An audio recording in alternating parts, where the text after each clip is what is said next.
All right, guys, let's get into this quick. I don't know how much time I have today. Like I said, I got to pick up my wife from work.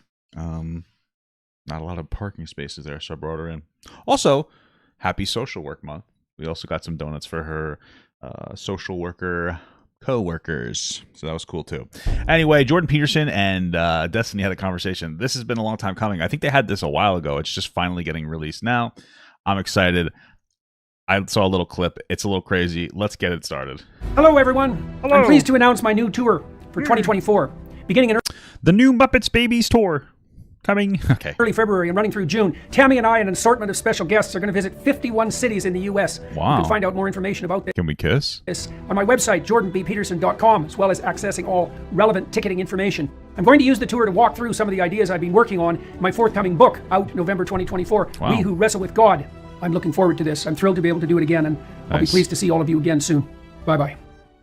Thank you, Jordan. I miss you. When you look at like the fall of the Soviet Union, or you look at the failure of like socialist or communist regimes, I don't know if the issue there was so much redistribution. That was one of many issues. I don't think it was an issue at all, actually. What do you mean redistribution wasn't an issue? What the hell do you think they did to the kulaks? If you believe climate models, or if you believe that we're heading in a certain direction. I don't believe any of those presumptions. People keep saying that, but we just got another one of the hottest years on record. That's a classic leftist argument. Why wouldn't Putin, why wouldn't Xi Jinping, why wouldn't anybody else in the world call this out? It was as horrible as it was. There are plenty of people attempting to call Nobody out that- credible. You really think that you're in a position to evaluate the scientific credibility of the trials for the vaccines, do you? Well, I imagine you just listen to the actual scientists going, "Hey, this works." Hello, everyone. I'm here today talking to Stephen Bunnell, known professionally and online as Destiny. He's an American streamer, debater, and political commentator. He really came to my attention, I would say, as a consequence of the discussion he had with Ben Shapiro and Lex Friedman, and I decided to talk to him, not least because it's not that easy to bring people who are identified, at least to some degree, with the political beliefs on the left into a studio where I can actually have a conversation with them. I've tried that more often than you might think. And it Okay. happens now and then, but not very often. Fair enough. So today we talk a lot about, well, the differences between the left and the right and the dangers of political ideology per se and the use of power as opposed to invitation and all sorts of other often heated and contentious issues. And so you're welcome to I like the outfit. I'm digging the fit that Jordan's got on. join us. And It's like a little feminine, but in a good way. That's not negative to me. I was happy to have the opportunity Okay. to do this. So I guess we might as well start by letting the people who don't know who you are get to know who you are with a little bit more It's very clear that he's a stripper. Okay. Get the joke? precision. So why have you become known and how has that developed? It's a pretty broad question. I think I started streaming around 15 years ago On Twitch, right? Why is his mic so much worse? when it wasn't really a thing yet. There were a few people that did it. Actually, Hassan started that Destiny. Okay, he started the political streaming mixed with video games. I started early on. I guess back then you weren't a professional gamer yet because the game had just started to come out, but there was a game called StarCraft 2, and I streamed myself playing that game. I was a pretty good player. It was pretty entertaining to watch, and then I kind of grew over, I guess maybe the next 7 years, just streaming that people would watch. Streaming on YouTube? Well, back then I started on a website called Livestream. Damn, it's like talking to your grandpa. Streaming on YouTube? Then I switched to Ustream. Then I switched to a site called Justin TV, and then that turned into Twitch.tv. Okay. So after streaming there for like 7 or 8 years, I was a semi-professional StarCraft 2 gamer. That game kind of came and went, but I had a lot of other interests. Around 2016, I started to get more involved into the world of politics. It's kind of a left-leaning figure. Because Me too, except I wasn't anybody. That's when I started doing a little political stuff. I actually had an account. I would argue with people on Instagram. I actually got a couple hundred views on every YouTube video I used to post. Maybe one day I'll show you guys all the old YouTube videos. A little cringe, but of my background in like esports and internet gaming and internet trash talk, I had more of a kind of like a combative attitude, and that was kind of rare for left-leaning people at the time. So it's basically where my early political popularity came from. I think from like 2016 to 2018 was debating right-wing people. So was there a game-like element to the debating, do you think? And well, yeah, probably, especially for Destiny. is that part of why that morphing made sense? I feel like anybody who debates has like a, you know what I mean? Like there's a difference between a debate and like a conversation. So I feel like that is, but I understand that he's trying to relate it to the video games he plays. No, I wouldn't say so. I mean, if you get really reductionist, everything in life is kind of a game, but that's not very satisfying. I think I grew up like very argumentative. My mom is from Cuba, so my family was like very conservative. And then I grew up like listening to the news all day, listening to my mom's political opinions all day. And then I argued with kids in high school and everything. And I've always been kind of like an argumentative, type A, aggressive personality. So I think that probably lent itself well to the political stuff in 2016. Yeah. Was that useful in gaming? It's all like gaming questions. That personality? In some ways, yeah. In some ways, no. I don't know directly for the games itself. I don't know how much it necessarily mattered. But for all the peripheral stuff, in some ways it was really beneficial. I could kind of like cut out my own path, and I could be very unique, and I could kind of be on my own. In some ways, it was very detrimental. I can be very difficult to get along with, and I'm very much kind of like I want to do this thing. I feel that, brother. And if you try Actually, I think I'm kind of easy to get along with. I just don't make friends very easily. to tell me what to do, I don't want to have like a sponsor or a team or anybody kind of with a leash on me. So yeah, I guess it worked out. It's interesting because the temperamental proclivity that you're describing, that's associated with low agreeableness. And generally, well, and that's more combative, it's more stubborn, it's more implacable, it's more competitive. The downside is that it's more skeptical, it can be more cynical, it can be That's not necessarily a downside, but okay. less cooperative. But generally, a temperament like that is not associated with political belief on the left, because the leftists tend to be characterized by higher levels of compassion, and that's low agreeableness. So, that element of your temperament, at least, is quite masculine. And a lot of the ideology that characterizes the modern left has a much more temperamentally feminine nature. So all right. So why do you think the shift from your popularity to political commentary worked? And you said that started about 2016. And why do you think that shift happened for you, like in terms of your interest? I think I've always been interested in a lot of things. Like I grew up with a very strong political bend. It was conservative until I got into my streaming years, probably 5 or 6 years into streaming. I slowly kind of started to shift to the left. I would say that, I guess in around 2016, when I saw all of the conversations going on with the election and when all the issues being talked about, I felt like conversations were very low quality. And in my naivety, I thought that maybe I could come in and boost the quality, at least in like my little corner of the internet, to have better conversations about what was going on. And so that was basically my injection point into all of that was, fighting about those political issues and then arguing with people about them, doing research and reading and all of that. Yeah. And so did you do that by video to begin with as well? Yeah, it was all streaming, yeah. It was all streaming. And so I presume you built an audience among the people who were following you as a gamer first, and then that started to expand. Is that correct? Basically, yeah. Without getting too much into like the business or streaming side of things, basically, actually, Listen, I'm here for I'm here for the screeching. Give me it. probably carries over to basically to all media, I would imagine, is you've got people that will watch you for special events. So maybe you're like a commentator of the Super Bowl, or maybe you're hosting like a really huge event. Then you've got people who will watch you every time you're participating in your area of expertise. So for me, that's like a particular game I might be playing. It might be when you're on like a particular show or something that people watch you for. And then the fundamental fan, like the best fan that you're converting to the lowest and most loyal viewer, I guess, is somebody that's watching you basically no matter what you're doing. And those are the best fans, obviously. Obviously, those are the best fans that will watch you no matter what. Okay, I know that's all my fans. Just kidding. That's everybody in the stream, I'd say, for the most part. People that'll follow you from area to area. Right. And I think because of the way I did gaming and I talked about a lot of other stuff, whether it was politics, science, current events, whatever, I had a lot of loyal fans that kind of followed me wherever I went. So quite a few of them stuck. So you established a reputation. Yeah. So how would you characterize your reach now? How would you quantify it? I say it's a pretty big reach. I mean, he's the leader of his niche, right? And he bleeds into a lot of the other communities. I don't know. I mean, I don't know if you'd consider me an orbiter, maybe. I mean, I don't know how you define that. It's possible.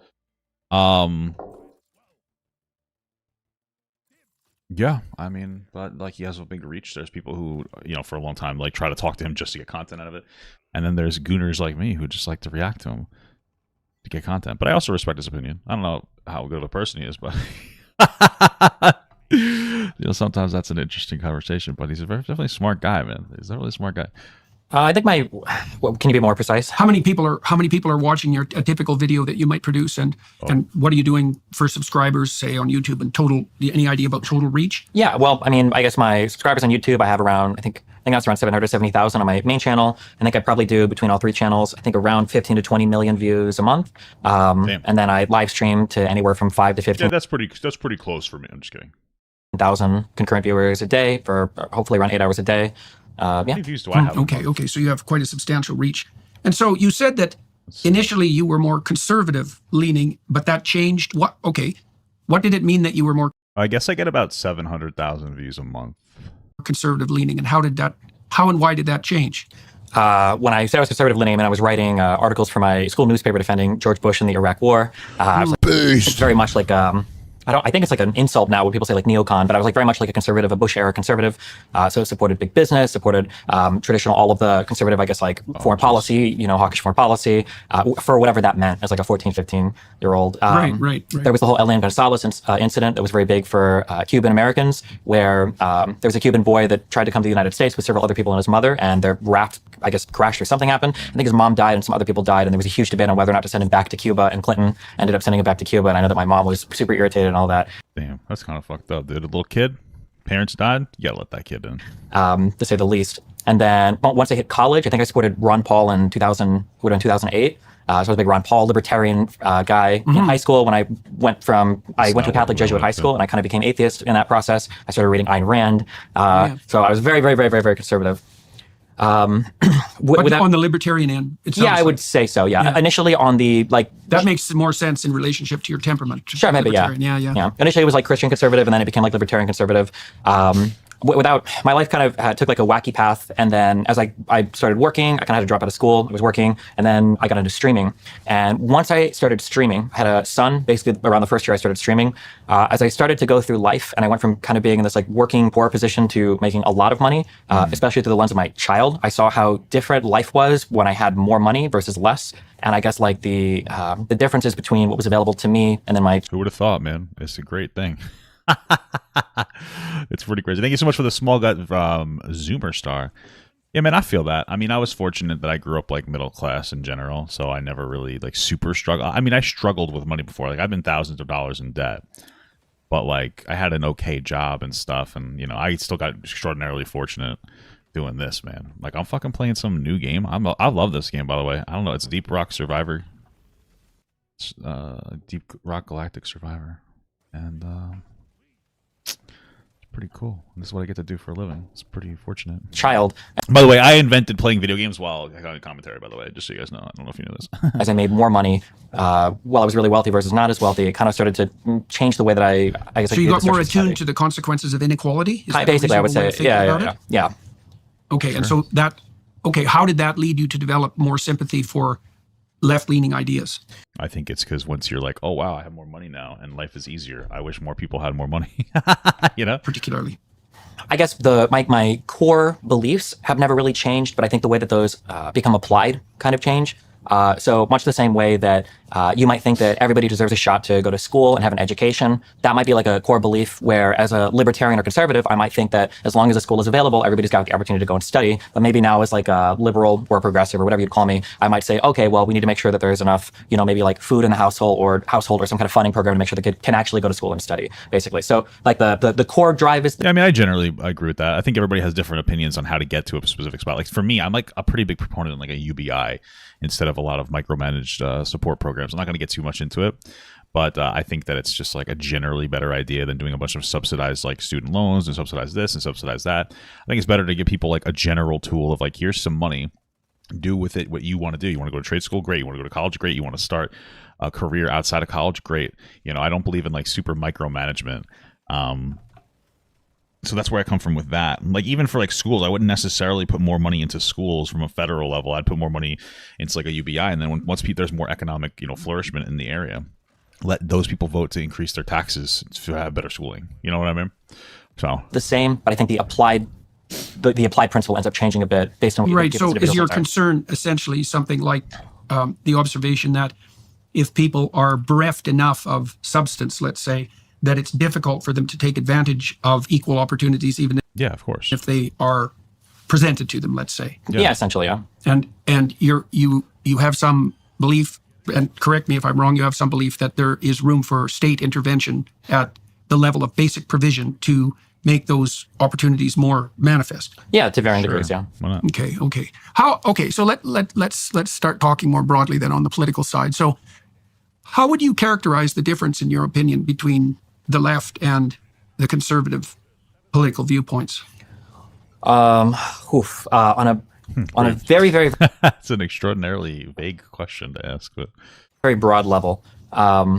If there's some like good world that we're all aiming for, I think people on the left seem to think that a collection of taxes from a large population that goes into a government that's able to precisely kind of dole out where that tax money goes. You're basically able to take the problems of society. Sure, I agree with that. I feel like there'd probably be more people that are progressive if our tax money went to better like things. So I feel like a lot of times, it's just you don't know what the fuck it's doing. Like it's just getting fucking wasted on dumb bullshit. We can't even get the military to give us a breakdown of what they're spending money on. You know what I mean? you're able to scrape off, hopefully, not super significant amount of money from people that can afford to give a lot of money, and then through government programs and redistribution, you target those taxes essentially to people that kind of need whatever bare minimum to take advantage of opportunities in society. Yeah. Okay. And then on the conservative end, I guess a conservative would generally think that why would the government take my money? I think from a community point of view, through churches, through community action, through families, we can better allocate our own dollars to our own friends and family to help them and give them the things that they need so that they can better participate in and thrive in society, basically. Okay, so one of the things that I've always found a mystery, and I think there's an equal mystery on the left and on the right in this regard, is that the more conservative types tend to be very skeptical of big government, and the leftist types tend to be more skeptical of big corporations. Yeah, I mean, I think you should be skeptical of both in a healthy way, because the government's supposed to act in our best interest, but, big corporations have a little bit of a hand in the pot, no? So, but yeah, sure. I think everybody should be skeptical overall of both of those things. Well, so following through the logic that you just laid out, you made the suggestion that one of the things that characterizes people on the left is the belief that government can act as an agent of distribution, can and should act as an agent. Well, it can. We just need better, we have to figure out a way to reduce the strength of lobbying. I think lobbying should exist. It's fine that McDonald's wants to have a say in government, like they're an entity and they're a business and they pay taxes, and I respect that. But to such a disproportionate degree where no one else, it's very difficult for anybody else to get a say. I think is silly. Agent of distribution. Okay, a potential problem for that is the gigantism of the government that does that. Now, the conservatives are skeptical of that gigantism, and likewise, the liberals, the progressives in particular, we'll call them progressives, are skeptical of the reach of gigantic corporations. And I've always seen a commonality in those two, in that both of them are skeptical of gigantism. He's talking about giant corporation, a giant thing. Is that what he's saying? Is that what he's? Because sometimes I look that up on the internet. Giant cis stepping on what? Never mind. Is that what he's talking about? And so one of the things that I'm concerned about, generally speaking, with regard to the potential for the rise of tyranny, is the emergence of giants. And one potential problem with the view that the government can and should act as an agent of redistribution is that there is an incentive put in place, two kinds of incentives. Number one, a major league incentive towards gigantism and tyranny. And number two, an incentive for psychopaths who... I think that, obviously these things are, absolutely, concern, of course. But you look at, Nordic countries are doing phenomenally well with these... types of protocols, so that's not, it can be managed and done well. Maybe a little harder in America. Use compassion to justify their grip on power, to take money and to claim that they're doing good. And I see that happening everywhere now, particularly in the name of compassion. And it's one of the things that's made me very skeptical, in particular, about the left. Okay, my thing is though that because he kind of contrasted big business with big government, and it's so you trust big business more. I'm a little confusing there, huh? And at least about the progressive edge of the left. So I'm curious about what you think about those two. First of all, it's a paradox to me that the conservatives and the leftists face off each other with regard to their concern about different forms of gigantism, and don't seem to notice that the thing that unites them is some antipathy. This is especially true for the libertarians, some antipathy towards gigantic structures per se. And so then I would say, with regards to your antithesis between liberalism and conservatives, the conservatives are pointing to the fact that there are intermediary forms of distribution that can be utilized to solve the social problems that you're describing that don't bring with them the associated problem of gigantism. And it's been shocking to me to watch the left, especially in the last 6 years, ally itself, for example, with pharmaceutical companies, which was something I'd never thought I would see in my lifetime. I mean, for decades... What does he mean by ally themselves with pharmaceutical companies? I mean, isn't the left, generally speaking, is pushing pretty heavily for some kind of universal medicine, like healthcare, to combat big pharmaceutical companies? So I'm not understanding what he means when he says that. The only gigantic corporations the left was more skeptical of than the fossil fuel companies were the pharmaceutical companies. And that all seemed to vanish overnight around the COVID time. Oh, because of COVID. I guess. I mean, this is the thing, is COVID was a very intense, unique situation. And I don't think anybody ever really, I mean, correct me if I'm wrong, I don't think people necessarily had an issue with the quality of medication out of pharmaceutical companies. People's issue was the price point for these pharmaceuticals, how expensive they were, and like how some dickhead like Martin Shkreli could buy like AIDS medication or whatever and basically kill people by like increasing the price by like 100 times or whatever he did, you know? So I don't think, though, like, this is just COVID conspiracy. I mean, okay. So I know the story. That's a lot of things to throw at you, but it sort of outlines the territory that we could probably investigate productively. Yeah, so a couple things. I would say that the current political landscape we have, I think, is less. I understand the concept of conservatives supporting corporations and liberals supporting like large government. I think today the divide we're starting to see more and more is more of like a populist, anti-populist rise, or even like an institutional. Yeah, I think populism is just like appealing to what people want, or like a public sentiment rather than necessarily something productive, right? Or anti-institutional rise. So, for instance, I think conservatives today in the United States are largely characterized with, I would say, with populism. A political approach that strives to appeal to an ordinary people who feel like their concerns are disregarded by established elite groups. You know, okay. I think that's what it was. My assessment. And that they're supporting like certain figures, namely right now Donald Trump, who they think alone can kind of like lead them against the corrupt institutions, be them corporate or government. I feel like most conservatives today are not as trustful of big corporations as they were back in like the Bush era, where we would, conservatives would champion, big corporations. Yeah, I think that's right. Yeah. That's a strange thing because it makes the modern conservatives a lot more like the 60s leftists. Potentially, yeah. I mean, that brings us into the issue, too, of whether the left-right divide is actually a reasonable way of construing the current political landscape at all. Well, no, probably not. I genuinely think that there needs to be some kind of like a third plus party, just a threat to both parties of like, I can go here or here, something reasonable. If we change to ranked choice voting, where everybody, like, let's say there's 5 candidates and everybody's like, okay, I'm going to vote for Schmiggelbang as my number 1, and this is my number 2, 3, 4, 5, and then you get a point system. It's like, okay, so maybe my number 1 pick didn't get voted in, but my number 2 pick got voted in because everybody voted the same number 2 pick for the most part. It was nobody's favorite, but it was everybody's compromise. Something like that I think would have a pretty profound positive impact. And I'm not sure it is, but right now it kind of is, but only because so many conservatives are following Trump. So like your populist, anti-populist thing kind of maps on kind of cleanly to the left and right. It doesn't work with progressives though, or the far left, because they're also anti-large everything. So in a surprising way, on very, very far left people, you might find them having a bit more in common with kind of like a MAGA Trump supporter than like a center-left liberal. So for instance, like both of these groups of people on the very far left will be very dovish on foreign policy, probably a little bit more isolationist. They're not a big fan of like a ton of immigration or a ton of trade with other countries. They might think that there's a lot of institutional capture of both government and corporations. So both all of the MAGA supporters and the far, far left might think that corporations don't have our best interest at heart and the government is corrupt and captured by lobbyists. Yeah, you'll see a lot of overlap there. True. right.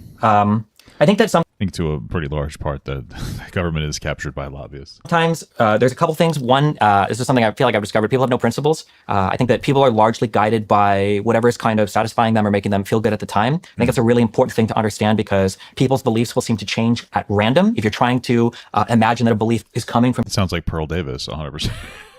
some underlying principle or is governed by some internal, like moral or reasonable code or whatever. I think generally there are large social groups and people kind of follow them along from thing to thing, which is why you end up in strange worlds sometimes where, like the position on vaccines and being an anti-vaxxer might have been seen as something, 10 years ago as kind of like a hippie leftist. And now maybe it's more like a conservative or it's associated more with like MAGA Trump supporters or whatever. I think as a result of how the social groups move around.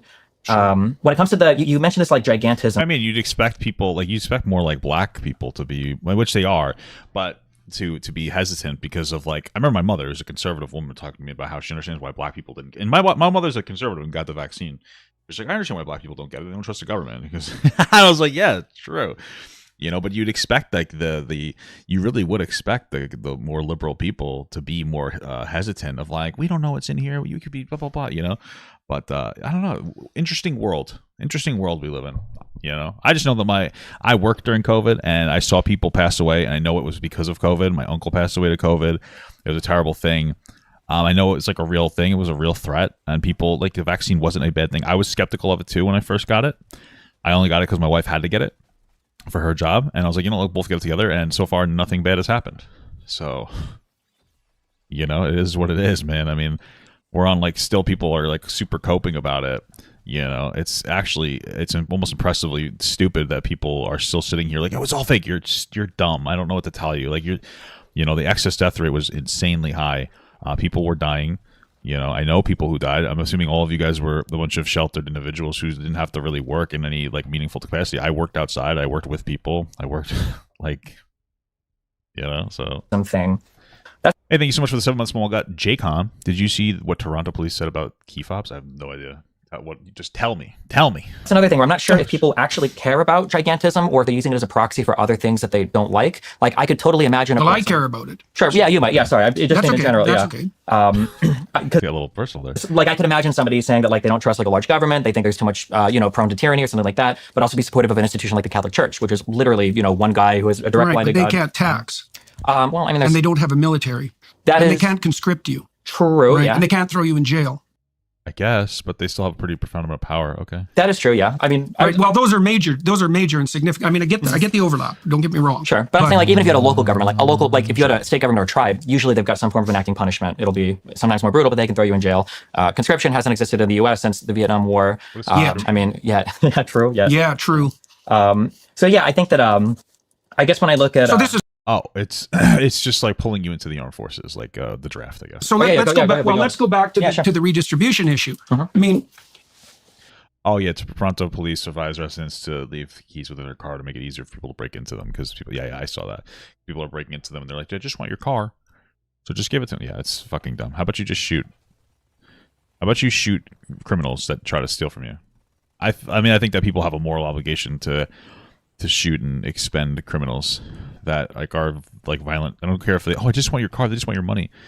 If they're willing to steal from you and they're willing to do it in like a way that could be potentially violent, they're willing to do that to anybody and the next person can end up dying. So it is what it is, man. You shouldn't be stealing. I understand systemic this. Yeah, I get it. But these are two separate issues for the most part. People shouldn't be getting stolen from.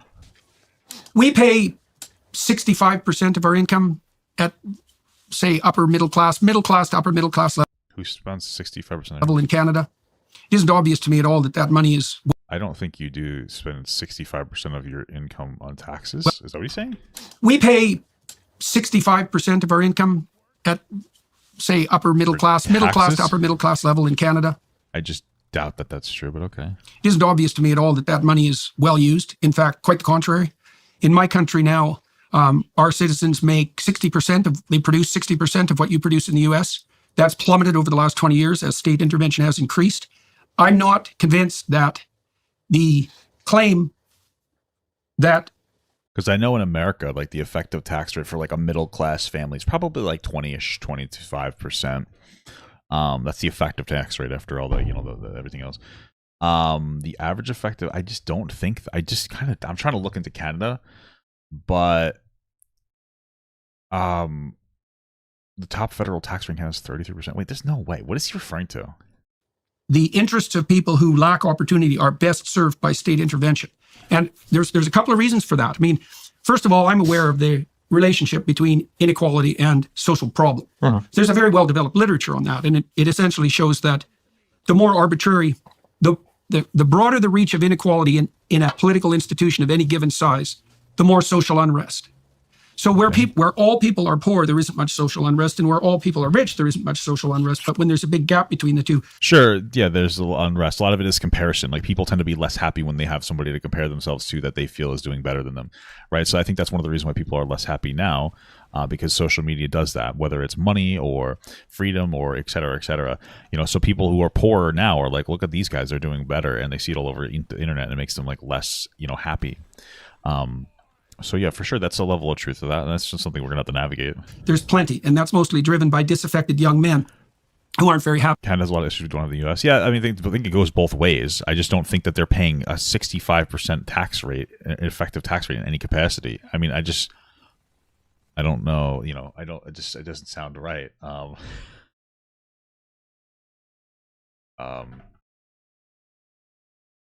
Unless he's referring to how much money people pay overall, I don't know. Happy that they can't climb the hierarchy. There are barriers in their way.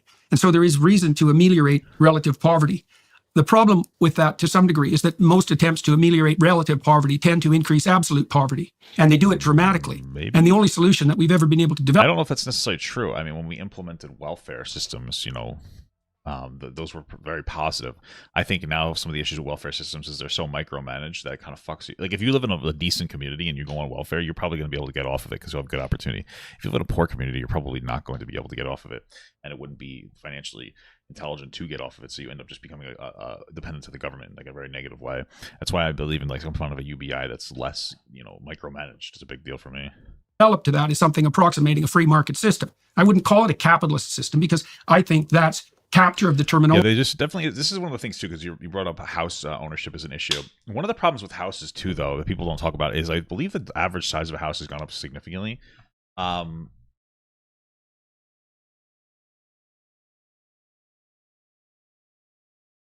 It's gone up like I think the average size of the house is like in 1950 the average size of a home was 1,000 square feet. And now it's about 2,000 square feet as of the year 2000. So houses on average are getting bigger. People want bigger houses. I think part of that is that comparison to like rich people who have bigger houses. And it's increasing, like, obviously property tax and rent and, et cetera, et cetera. And there's so many different issues. Like one of the problems we do have in society is that we want to have a lot of status symbols. And there definitely still is like issues with like disparity, and that needs to be dealt with, but like part of it is a status issue. Like people want to have the status and they're not like living as much within their means, and what people think is like the average amount that they need to live with is like, that interpretation is ever shifting. So by the radical leftists, it's a free exchange system. The radical left. The price you pay for a free exchange system is you still have inequality, but the advantage you gain is that the absolute levels of privation plummet. And I think the data on that I think they're absolutely conclusive. What do you think about the mommy on that? And that's been especially demonstrated in the radical decrease in rates of poverty since the collapse of the Soviet Union in 1989, because we'd lifted more people out of poverty in the last 4 decades than we had in the entire course of human history up to that date. And that's not least because the statist interventionist types who argued for a radical state-sponsored redistribution lost the Cold War. Right, and that freed up Africa to some degree, and certainly the South. Well, I mean, our country has distribution, and it did phenomenally well after, like the Great Depression. We implemented like robust, Social Security did wonders. So, like, obviously, there's a solid mix between government intervention and like individuality that we need to hit. The most successful countries have a level of government intervention. So, East Asian countries to pursue something like a free trade economy, and that instantly made them rich. Even China. So. Oh, the question is, who's them? The country or the people in the country? You know what I mean? That's an argument, let's say, on the side of free exchange, but it's also an argument, a twofold argument, pointing out how we ameliorate absolute poverty, which should be a concern for leftists, but doesn't seem to be anymore, by the way, and also an argument for the maintenance of a necessary inequality. Like, I'm not sure that inequality can be decreased beyond a certain degree without that decrease causing other serious problems. And we can talk about that. I mean, maybe, yeah. I mean, I agree that there's only so much you could do. I don't think that we're operating in the most effective capacity to do it. But like, yeah, I generally understand what he's coming from. But it's a complicated problem. Yeah, for one point of clarification, when you say leftist, what do you mean by that? Well, I was going with your definition, like essentially the core idea being something like the central problem being one of relative inequality and I would say progressive. Leftist usually implies somebody that's like farther left. So distribution of resources, and the central solution to that being something like state-sponsored economic intervention.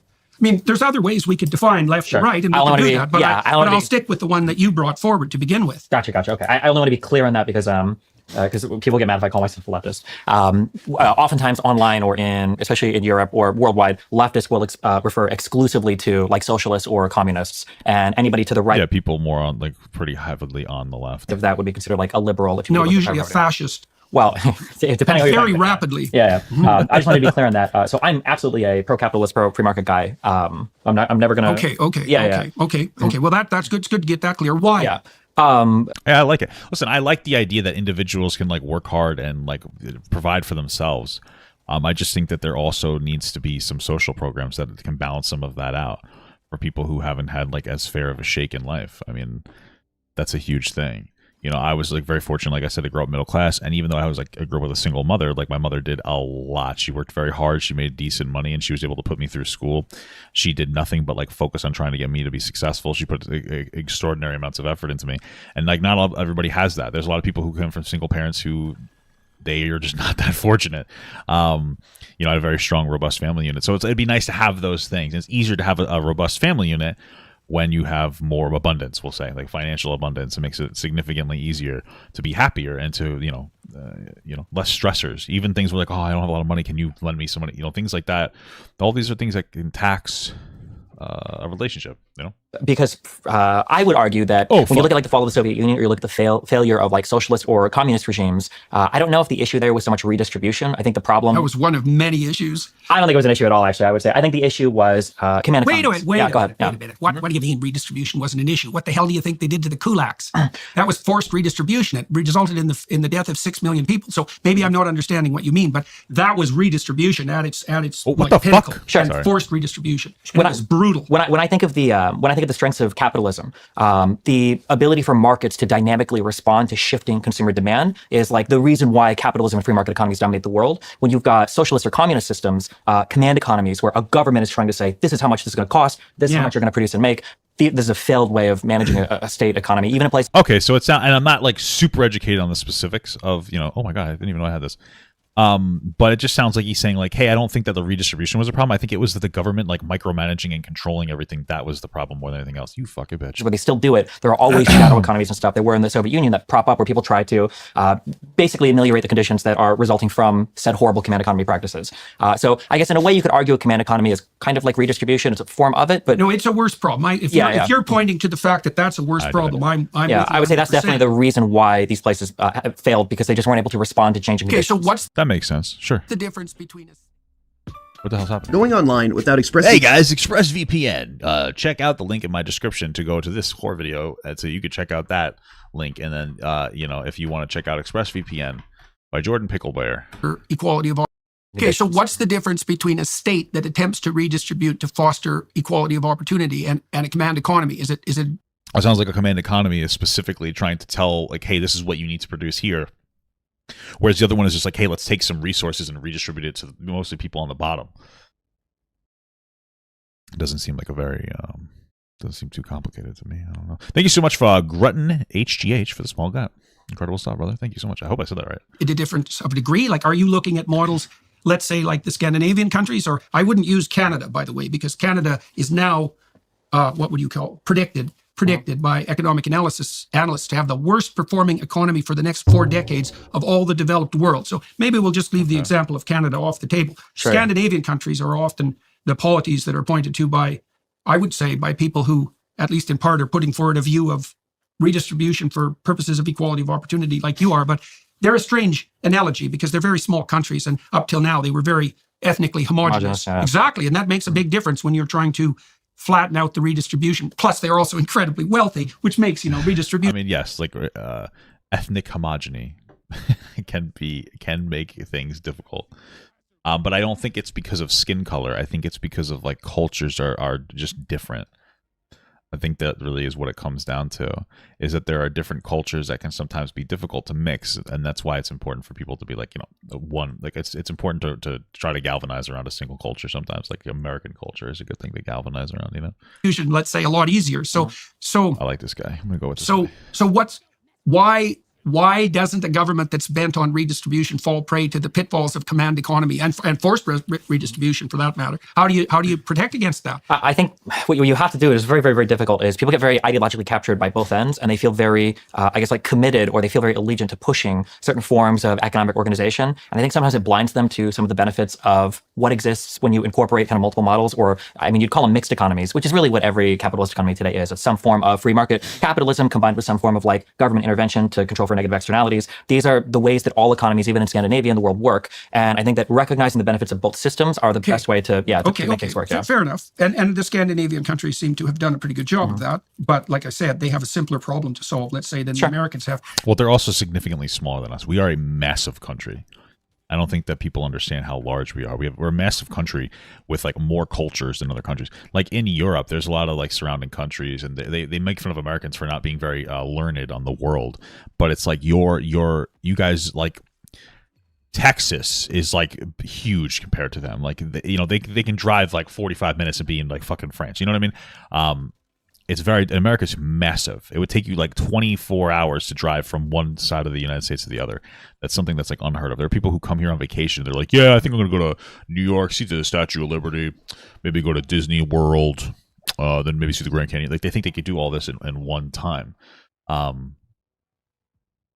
Papa Destiny was on stream the other day watching old Jordan clips saying, I wish I could have spoken to Jordan, essentially that JP before all the hate.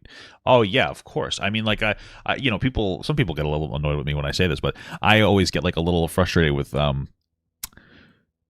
Ethan Klein. It would have been nice if he talked to Jordan Peterson before the spiral, because I think that he could have saved him. And is it his responsibility? No, but I think he could have saved him. I think that would have been a very, powerful thing that he could have done. The old Ethan would have saved Jordan Peterson. Externalities. That's an interesting rabbit hole to wander down, because the problem I have with negative externalities, you made a case already that, and again, correct me if I've got this wrong, but I think that I understood what you said. A free market, free exchange economy is a gigantic distributed computational device. Basically, yeah. Right, exactly. Which, funnily enough, one of the big problems for command economies is called the computation problem, because no central body can actually compute, the ins and outs of. Right, exactly. Right. That's a fatal problem, right? Because it doesn't have the computational power. It certainly doesn't have the speed of data recognition. It doesn't have the on-the-ground agents if all of the perception and decision-making is... It's 36 hours if you drive from your house to Disney straight. Really? That's crazy. I thought it was like 22 hours to go from like New York to California. Am I wrong? Centralized, right? It's way too low resolution. It's going to crash. Okay, so, and I think that's comprehensible technically as well as ideologically. All right, so, but... Oh, it would take 45 hours? Holy fuck. Why did I only think 22 hours? Dude, I'm an idiot. Okay, never mind. It's even bigger than I thought. Why did I only think it was 20 hours? Oh, I'm thinking of here to Disney. Because that's always in my fucking brain. Having said that, with regards to externalities, all the externalities that a market economy can't compute are so complex that they can't be determined centrally by the same argument. Yes. And there are ways to account for them, though. Really? That work with... Tell me. Yeah. How. Because I can't see that. Because I can't see how that they can be accounted for without the same computational problem immediately arising. Yeah, and I understand that. And I think that's a problem sometimes of people very far on the left when they want to deal with certain problems. I think that they want to bring like heavy-handed, like things like price controls in to say, well, we need less of this, so let's just make this cost this particular thing, which ironically enough introduces a whole other set of externalities that will happen when you get a lot of friction between where your price floor or ceiling is set compared to what a market was set at. But ideally, if you're a reasonable person and you view economies as mixed economies, what you try to do is you try to take these externalities, meaning things that aren't accounted for with your primary system. So in a capitalist system, an externality might be something that causes a negative effect, but it doesn't cost you any money. Pollution would be a good example of that. And rather than saying like, well, no company can pollute this much, or, if you're a company, you have to use these things because the other things are making too much pollution. All you do is you say, okay, well, if we've determined that, say, carbon is bad for the atmosphere, well, we're just going to attach a little price to that. The government's going to say that, yeah, if you pollute this much, here's the price. And then if you want to pay for it, you can. But that type of intervention in the economy basically allows the free market to hopefully do its job because the government has tacked on a little bit of a price on it. That makes sense. I just have like a slow shift. Basically decentivize engaging in this behavior to incentivize indirectly engaging in a better behavior. Sure. To account for the cost of that externality. Oh, fuck. Great. That's a great example. We can go right down that rabbit hole. Carbon. Okay, so first of all, one of the things I've seen, you tell me what you think about this, something that I've seen that actually shocks me, that I was interested in watching over the last 5 or 6 years. I wondered what would happen when the left, the progressives, ran into a conundrum. Okay. And the conundrum is quite straightforward. If you pursue carbon pricing and you make energy more expensive, then you hurt the poor. And I don't think you just hurt them. In fact, I know you just don't hurt them. Sure. Yeah, there could be a negative impact on the poor. Absolutely. I mean, there's never going to be a perfect solution to any problem, right? That's generally understood. So like, yes, sure. Absolutely. To what degree? I mean, that's a different conversation, of course. But yeah, sure. I heard a man 2 days ago who's fed 350 million people in the course of his life, heading the UN's largest relief agency, make the claim quite straightforwardly that misappropriation on the part of interventionist governments increased the rate of absolute privation dramatically in the world over the last 4 or 5 years. And that has happened not least because of carbon pricing, not just carbon pricing, but the insistence that carbon per se is an externality that we should control. Now, Germany's paid a radical price for that, for example. So their power is now about 5 times as expensive as it could be. And they pollute more per unit. Is it really 5 times as expensive?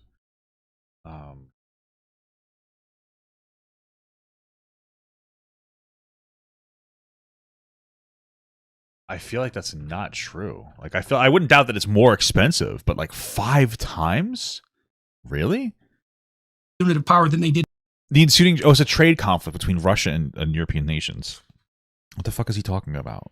What? 10 years ago, before they introduced these policies that were hypothetically there to account for externality. and the externality was carbon dioxide, I don't think that's a computable externality. And I don't think there's any evidence whatsoever that it's actually an externality that we should be warping the economic system to ameliorate, if the cost of that, and it will be an increase in absolute privation among the world's poor. I was saying 5 times. It's just so he's exaggeratory.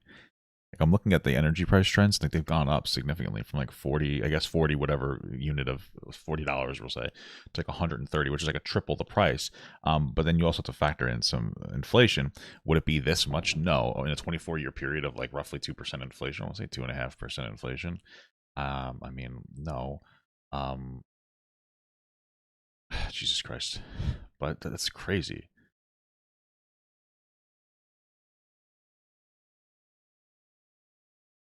Yeah, it's about double that it probably should be based on inflation. But like, why is he 5 times? So, and here's an additional argument on that front with regards to externalities. You get that wrong, and here's something you could get right instead. If you ameliorate absolute poverty among the world's 1 billion poorest, they take a longer view of the future. And that means they become environmentally aware. And so the fastest route to a sustainable planet could well be the remediation of absolute poverty. And the best route to that is cheap energy. Interesting. So I get what he's saying. He's saying that if people had more abundance and life was easier for them, then they would feel like, oh, hey, let's just implement, so maybe, oh, hey, if everybody had like more money, they would be okay with being more environmentally conscious. I mean, there might be a level of truth that I don't know if it would be as quick as we kind of need to. Okay, that's an interesting concept, I guess. And we're interfering with the development of cheap energy by meddling with the hypothetically detrimental externality of carbon dioxide. Hypothetical? And so just be clear, it's very dangerous. I wouldn't recommend putting your mouth to the back of a car. It's obviously very bad for us in the atmosphere. So. I think this is a complete bloody travesty, by the way. We are putting the lives of hundreds of millions of people directly at risk right now to hypothetically save people in the future. And yeah, like, there's still conservatives that don't care, like rich conservatives who don't care about like the pollution or the environment. They really don't give a shit. And a lot of corporate entities don't care either. So I don't know if this would really manifest in any particular way. I mean, I agree that some solutions can be bad. Like for instance, in New York, you can't get plastic bags anymore. Which has a positive impact, but like people will buy sustainable bags or reusable bags, but they cost like 6 times as much plastic, but everybody keeps forgetting them and they buy new ones, and that is, you know what I mean? So I mean I agree with the general sentiment, I guess, kind of. I don't know. I mean there can be better ways to operate. I can believe micromanagement can like sometimes go in a negative direction, but depending on the accuracy of our projections 100 years out, these interventionists, these people who are remediating externalities, they actually believe that they can calculate an economic projection 1 century out. That's utterly delusional. So, okay, so just to be clear, the first thing, I was just giving an example of how you can use like a government intervention to make a free market track something, which is what cap and trade or like carbon taxes would do. What about a phantom tax? I wasn't necessarily speaking to the strength of that individual thing, but yeah, but that's a good thing to focus on. Yeah, we can focus on that as well. Externality. Yeah, we can focus on that as well. So, the first thing, this is going to sound mean, but I'm very realistic. There needs to be a better argument than just it disproportionately impacts the poor. That's not always a classic leftist argument. Sure, it might be about right, but it's the same argument you made to justify your swing to the left at the beginning of our discussion. You said that you were looking at economic inequalities that disproportionately affected the poor. So I can't see why. So like I agree with what Destiny's saying, because I said before, like there's pros and cons, and you have to look over everything. You have to look at it from the perspective of like there's never a solution. There's nothing that's ever been implemented that has been 100% good for everybody, ever. That's like how it works. Pros and cons, right? That's just the reality. So you weigh the pros and cons, and like there are going to be protocols that might hurt the poor, absolutely, and that's not good. But then when you look at it, it's like, okay, we have to do something when it comes to dealing with climate change, for instance, right? So, right, you could argue though that the increased taxes that you pay. Because that's what they're talking about. You decentivize particular behaviors through increasing taxes, right? For basically shitting into the atmosphere. You could take that money that you would collect, that phantom tax, and you could redistribute that into the poor people. So you could kind of like bring it back around in itself, right? So, but like, yeah, it needs to be more. You need to be more. That like, well, it could hurt poor people. It's like, okay, but like also climate change could hurt poor people. Poor people with less access to finances less access to different types of air conditioning, they're going to be the first to get fucking decimated by like climate change. So, it's a different. You kind of have to like weigh the pros and the cons. And I'm not trying to be mean about this either. I can't see why you could base your argument that it was morally appropriate for you to swing to the left from your previous position because you saw disproportionate effects on the poor. And I can't use that argument in the situation that I'm presenting it. It's like the severity of the disproportionate impacts. So. Right now. Well, because it depends on if we think it's a condition that ought to be remedied or not. For instance, if I walk, around and I see homeless people and I'm like, man, this is really sad. We ought to spend more money on homeless people because it seems like they're disproportionately affected by their living conditions. And then somebody says, oh, well, do you think we should still lock up, rapists and murderers? Aren't they disproportionately poor? I'd probably say, well, yeah, we probably should. I go, well, isn't that hypocritical? Well, no, I think that rapists and murderers should probably be in jail, but we can also help the homeless at the same time. I think that just helping the poor isn't an argument, like a blank check to do every possible thing to satisfy poorer people. Right, it's going to depend on from issue to issue. That's fine. So, like, for instance, I think because the poor, everyone who's poor is not a victim. Some people who are poor are psychopathic perpetrators. Oh, okay, I guess. I think that generally speaking, what? Oh, yeah. Okay. Okay. And it's very useful to distinguish them. But I just okay. Thank you so much for the $2 from Admiral Abdomen. Abdomen, is that like me? Probably got 2028. Let them eat dogs, bro. For real, why not? Like, oh, we got all these homeless dogs that go to kill shelters. Might as well eat those motherfuckers. I'll sit down and have a dog burger with the homeless. I don't give a shit. The first dogs to go, my mother's dogs. They're fucking annoying. Just make a much more specific argument. I'm just kidding. Just you, Harry, you bitch. Argument was that the fastest way out of absolute privation for the world's bottom billion people is through cheap energy. Yeah, I understand what you're saying there. So I just working my way towards that. Yeah. I just want to say that just because something targets the poor is not necessarily an argument against it. I don't think that anybody wants to increase the price of energy, just to be clear. Nobody's like, hey, let's just fucking do that. Like, it's a climate conversation because, like, we do need to deal with that problem, right? It's a necessary problem to deal with. We can't just keep vomiting into the atmosphere. That's the only... that's it. It's not that, it's not how to take it. Depends on how hard it targets them, and it depends on whether mass starvation is the outcome. The outcome is important. That I agree with. So, for instance, like a sin tax. The outcome will be mass starvation. I'm getting to it. Okay. I'm getting to it. Okay. Sin taxes on like cigarettes and alcohol are always going to disproportionately impact the poor, or even sugar, we might say, right? Right, because poor people engage in those bad behaviors. Just because that disproportionately impacts the poor, is that a good thing or a bad thing? These are probably the people that suffer the most from those particular afflictions. True. That is absolutely true. The same thing with climate control, like I was saying. Like. Right. So, and that is an immediate versus delayed issue too, right? Because the reason, obesity is an immediate. No, I don't think the reason for the tax is to stop people from pursuing a certain form of short-term gratification at the cost of their longer-term well-being. Correct, and that exact same idea, if you believe climate. Yeah, and then like when the sin tax for like cigarettes, for instance, that goes to like robust welfare, that goes to like generally robust programs that will help you quit cigarette smoking. So they'll take that sin tax and they will still put it into to help people basically that are struggling with a particular type of addiction. Like if we tax sugar, the same thing should go there. Help fat fucks like myself, have a better relationship with sugar and food. Models, or if you believe that we're heading in a certain direction in terms of climate, the overall warming of the planet, would be the same argument you would make for climate change. Only if you believe that you could model economic development 100 years into the future. Well, we're not trying to model, we're more concerned with modeling climate development, economic development. We're yes, equally... Tell me how I'm wrong. I don't believe that. Change. Only if you believe that you could model economic development 100 years into the future. Well, we're not trying to... What do you mean 100 years into the future? Just trying to like slowly shift the curve. We're more concerned with modeling climate development, economic development. We're yes, equally... absolutely. Tell me how I'm wrong. I don't believe that because what I see happening is two things. We have climate models that purport to explain what's going to happen over a century on the climate side, but yeah, we have like general estimations, sure, that what could happen if we don't get our shit together. We have economic models layered right on top of those that claim that there's going to be various forms of disaster for human beings economically as a consequence of that climate change. Sure, okay. And those are general prescriptions. They probably varying accuracy, but it's still something to look at. Projections, and we have very robust statistics, so okay. And so that's like two towers of Babel stacked on top of one another. And so, because if people were just saying, oh, the climate's going to change, there'd be no moral impetus in that. It's the climate's going to change and that's going to be disastrous for the biosphere and for humanity. Yeah, sure. But it makes sense, right? Like, again, like I'm a very simple guy. If you sit in your car and you funnel the exhaust into your car, you'll die, right? So like I feel like the world also might be dying from that too. I don't think it's a crazy take. But okay. But that's an economic argument as well as a climate-based argument. It's right, because the economic, like, it's just things need to shift.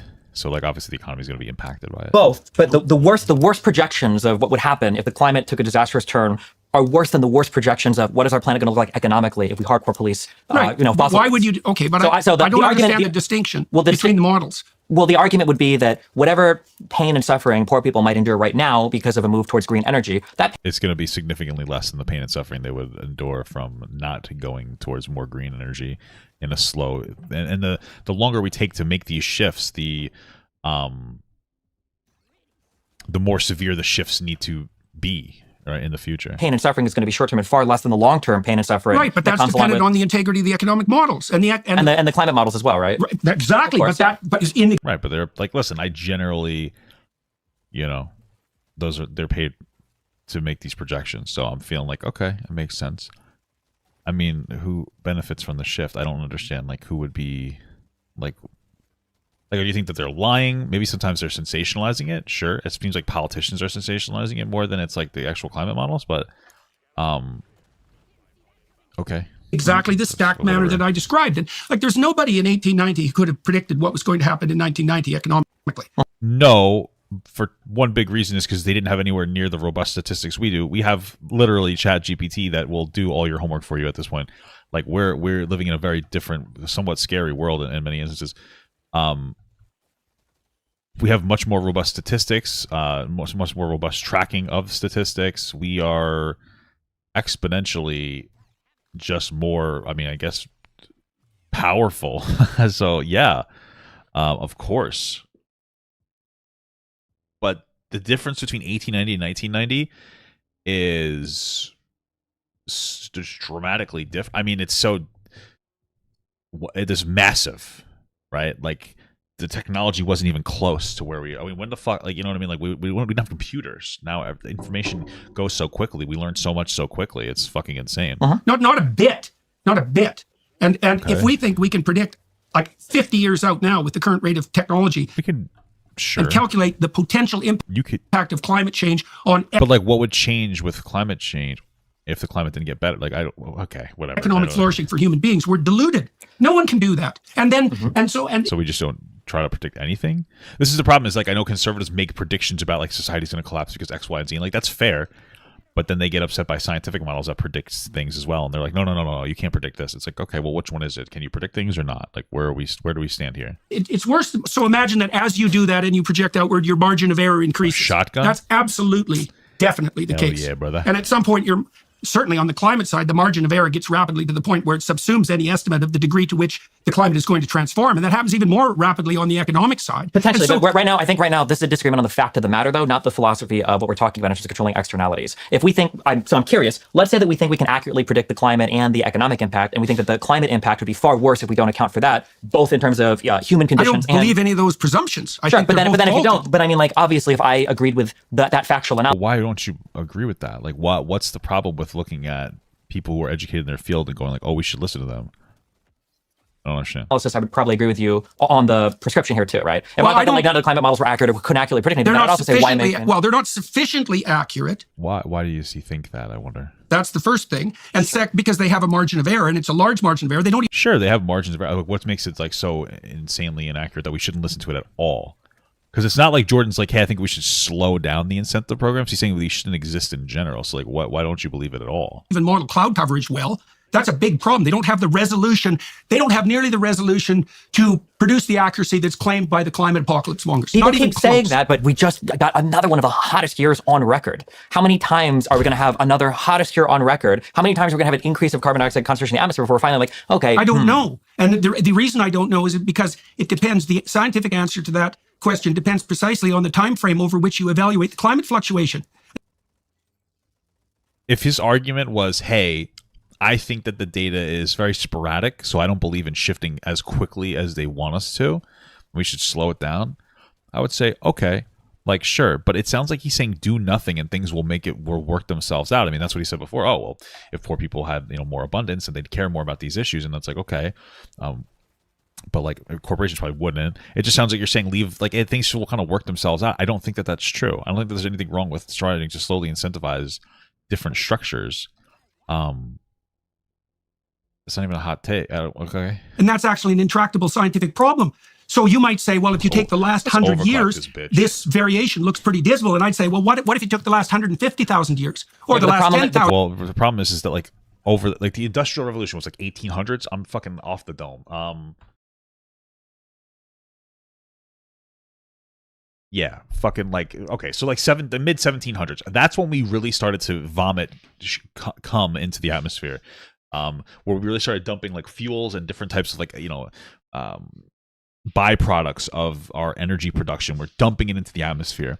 What happened 10,000 years ago is irrelevant because people weren't doing that. Now people are doing that in greater amounts. There's more people in the world. There's more climate vomit going on. It's very different. You can't just like we live in a very unique time with like our technology and our information and everything. So you can't just be like, well, things were fine like 500 years ago. Like what, it's just like, I don't know. It's ignorant. It's intentionally ignorant, especially since he's acknowledging that technology has an impact. For the last 10 million. You can't specify the damn time frame of analysis. The time frame is incredibly important. That'd be like saying, look at your, let's say somebody developed cancer and they didn't realize it, and the person has lost, 40 or 50 pounds in the past 6 months, and I was like, you look very sickly. And you're like, okay, well, look at my weight fluctuation over the past 10 years. Like, well, it doesn't really matter. It's true. It's a good comparison. I'm not saying the time frame isn't important. Well, I'm saying that it is important. Yeah, I'm saying I don't know how to specify it. Well, you would probably specify it with the beginning of the industrial age, right? Why? Because that's when we started vomiting into the atmosphere. What?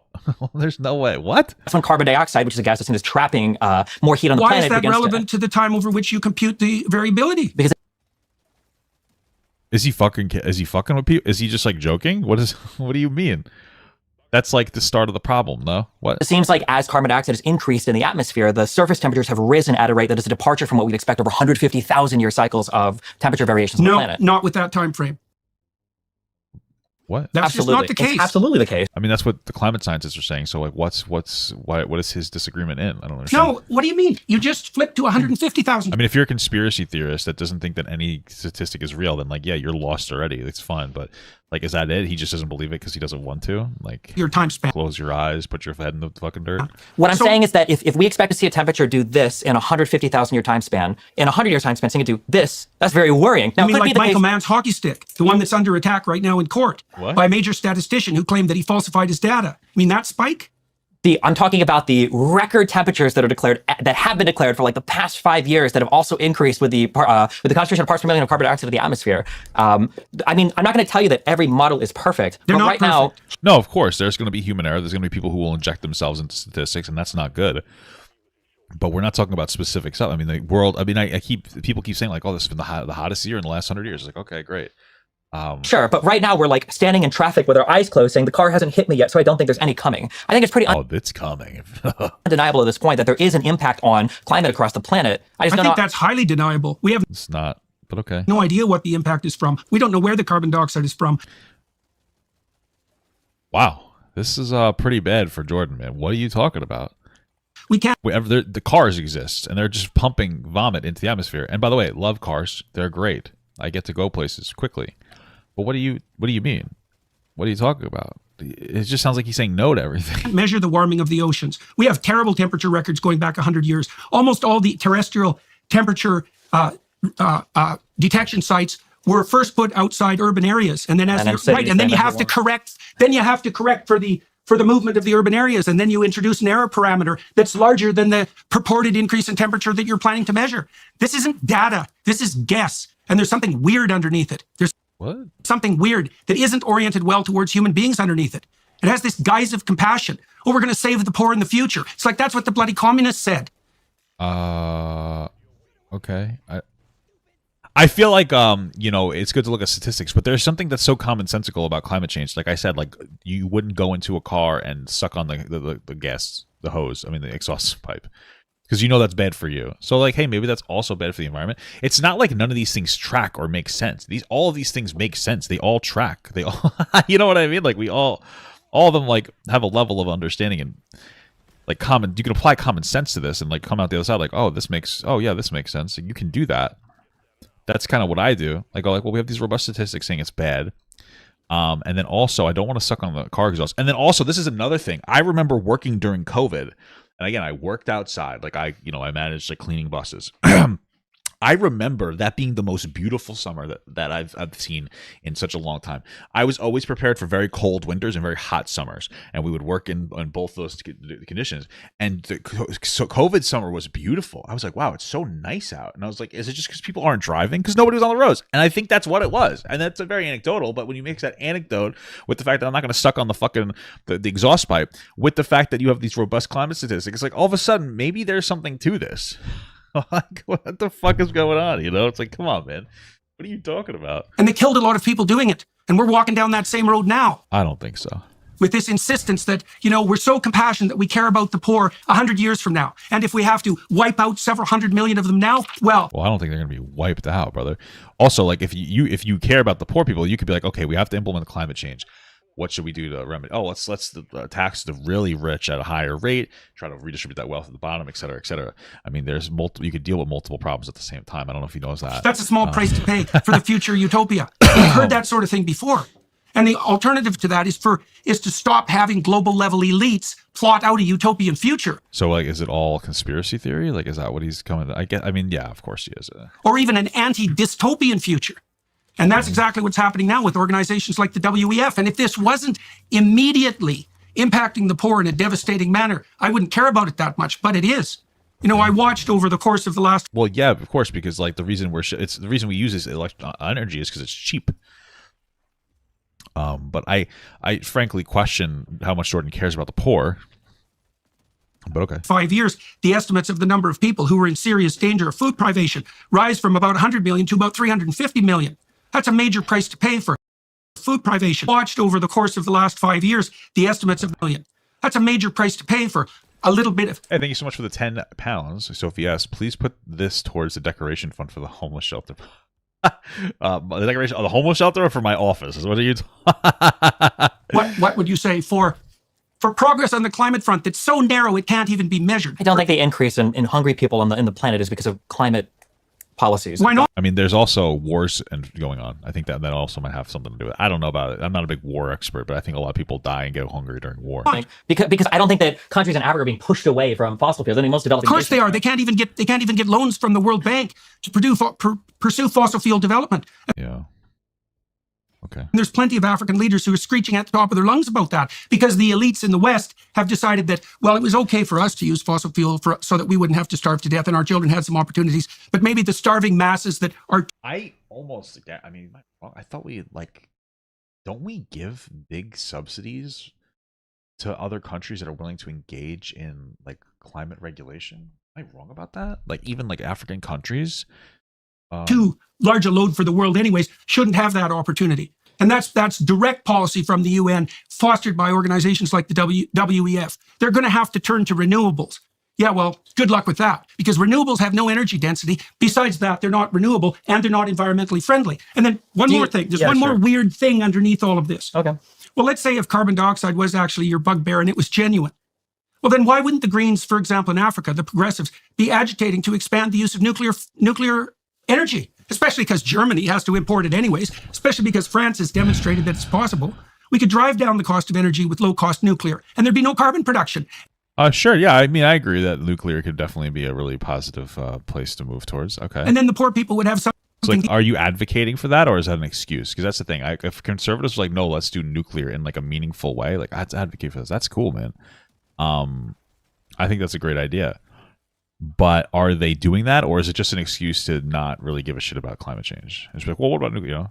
But it is a very efficient type, and it doesn't have as much waste. So. Because they'd have enough energy, and that isn't what's happening. And that's one of the things that makes me extremely...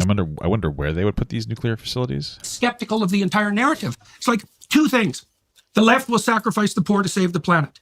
And the left will deindustrialize even at the nuclear level, despite the fact that it devastates the poor. And that's even worse, because if you devastate the poor and you force them into a short-term orientation, in any given country where starvation beckons, for example, they will cut down all the trees and they will kill down all the animals and they will destroy the ecosphere. And so even by the standards of the people who are pushing the carbon dioxide externality control, all the consequences of that doctrine appear to me to be devastating even by their own measurement principles. We're trying to fix the environment. Well, boys and girls, doesn't look like it's working. All you've managed to do is make energy 5 times as expensive and more polluting. Why does he keep saying 5 times as expensive? I'm not understanding. you were wrong. That didn't work. And I can't understand. You can help me. That's why you're here today talking to me. I can't understand how the left can support this. Just one quick thing. Let's say that everything you've said is true. What do you think is the plan then? What is the goal? What is the drive? Okay, fair question. Like, why push obviously horrible ideas for the planet and the poor? That's a good question. That's a good question. Well, because you're positive, right? So what do you think is the driver goal? That's a good question. I never would have thought that. Yeah, like what do you think is? I think he's just trying to get him to say be like, well, what do you think is the goal for all this climate stuff? If it's all if it's unproductive, like what's the goal? And we're gonna get into a conspiracy conversation now. Oh, I listen to what people say. Here's the most terrible thing they say. There are too many people on the planet. Okay, so who says that? Oh, so is he trying to say that they're trying to kill people through these policies because there's too many people on the planet? I've heard people say that for 30 years. Perfectly ordinary, compassionate people. Well, there's too many people on the planet. Okay. And I think, well, for me, that's like hearing Satan himself take possession of their spine and move their mouth. It's like, okay, who are these excess people that you're so concerned about? And exactly who has to go and when and why and how? I think from what I've seen, the conversation is there's a lot of people, maybe, and that it would just be less birth, I guess. I think George, what the fuck am I saying? Bill Gates had said something along these lines, but he didn't say kill people or anything. He's often misquoted. I forget the full quote, but okay. How? And who's going to make so it's a conspiracy to kill poor people, I think is what he's saying. That decision. And even if you're not consciously aiming at that, you were the one who uttered the words. You're the ones who muttered the phrase. What makes you think that the thing that possessed you to make you utter that words isn't aiming at exactly what you just declared?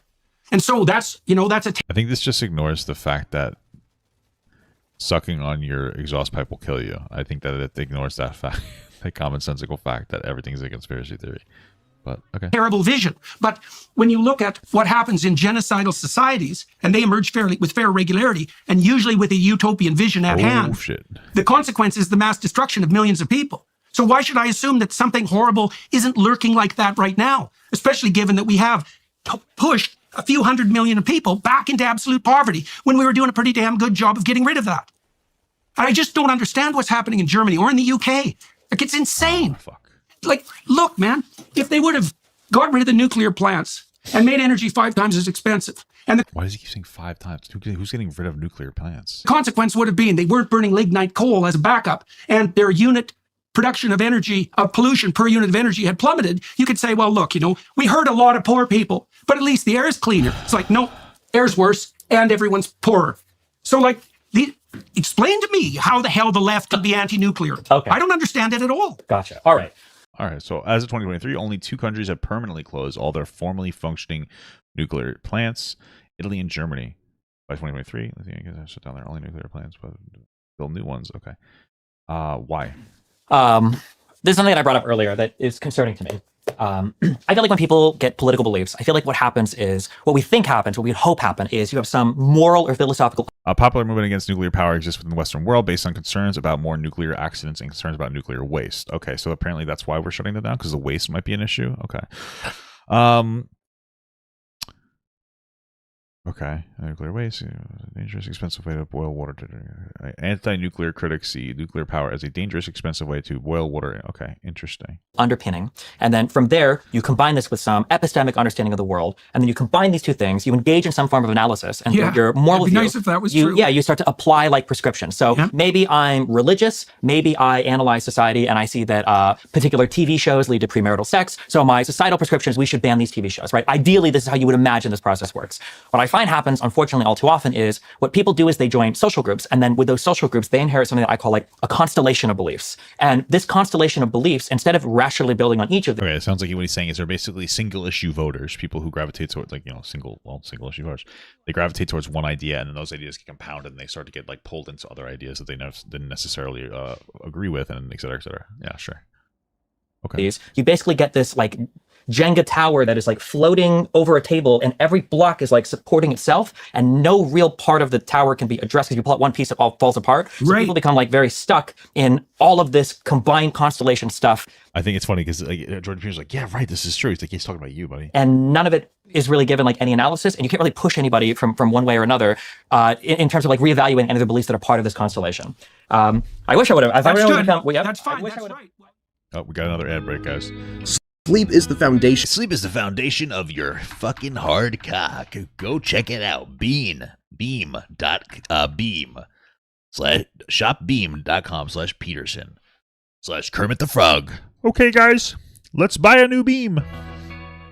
Incredible. That's good. That's fine. That's right. Well, you know, there are models now of cognitive processing, belief system processing that make the technical claim that what a belief system does is constrain entropy.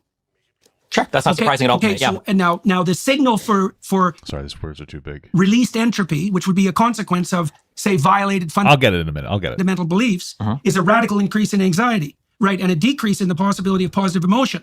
And so people will struggle very hard against that, which is exactly the phenomena that you're describing. Yeah. Okay, I agree with what you said. So here's my so I'm not sure why it's relevant to what. It sounds like what he's saying. Correct me if I'm wrong. That the stress of having to deal with climate change is making people more upset, and it's having a negative impact on society as a whole. Maybe. Sure. Again, kind of need to outweigh the pros and cons here. Regardless of how much good we feel about something, it's going to happen, you know? Well, the issue I was pursuing. I'm getting. Fine. Yeah. Yeah. Here's my issue, okay? So when I'm trying to evaluate a situation, I like to think that I have I've got some insulation from the effects of what liberals think or what conservatives think, because on my platform, I don't necessarily have an allegiance to a particular political ideology. Like right now, I'm like center left to progressive, but I break really hard from progressive on certain issues. I think Kyle Rittenhouse is in the right. I think basically everything you guys are doing with indigenous people is insane, including the complete mass grave hoax. I think that I'm a big supporter of the That was a mass grave hoax. Second Amendment. I have beliefs where I can break from my side, you know, pretty hardcore because I am not like allegiance to a certain political ideology. One thing that worries me with this constellation of beliefs thing is that sometimes when it comes to evaluating a particular policy, our research shows that the mass grave hoax narrative hinges on misrepresentation of how Canadian journalists reported on the identification of potential unmarked graves at a former residence school. Oh, okay. So potentially sensationalizing that. Okay, I don't know anything about that, so I'm not going to get into that too much. Your particular problem, I feel like it's part of the constellation, and sometimes it inhibits people from like taking a step back and reasonably thinking about the issue. So when we're talking about climate change, you mentioned the WEF sacrificing tons of people, the UN, global elites, 5 times energy costs in Germany, genocidal people. I feel like this is part of like a whole thing where it's like, okay, well, let's take a quick step back and let's just like think rationally about this particular issue for one moment. Okay. Well, you asked me what the motivation for anti-poor policies might be, so that's why I was. Well, I did, but I got all of those things before I even asked that question, because I think it's totally possible that somebody might say, okay, well, when you put carbon dioxide in the atmosphere, it seems to cause an increase in surface temperatures. This has been happening from about the 1800s, and as we started to track surface temperatures, whether the thermometer is on top of the Empire State Building or in the middle of the field, it seems like there's an average rise in temperatures, and people all around the world are observing this. In some places more than others. If you live in Seattle and 20 years ago, your apartment building wasn't built with air conditioner units, you feel that now. If you live in a place in London and you've never had an air conditioner before, now that's not acceptable. I think that people on the ground can see that there are changes, and I think that scientists, when they look in labs, can see changes. It might be that some models aren't. Also, I like to turn my fan on at night, even when it's hot, cold out, and then I like to turn my heat up, and I probably think that's not good for the environment. So I'm sorry, guys. So sorry. Precise enough, and it might be that for reasons we don't even understand. Well, the economic models certainly aren't precise enough. Sure, maybe that might be true. Maybe they can't even use them to predict the price of a single stock for 6 months. The economic models are not sufficiently accurate to calculate out the consequences of climate change over a century. Okay. Not in the I think that the stock market's probably a little different than climate, but sure.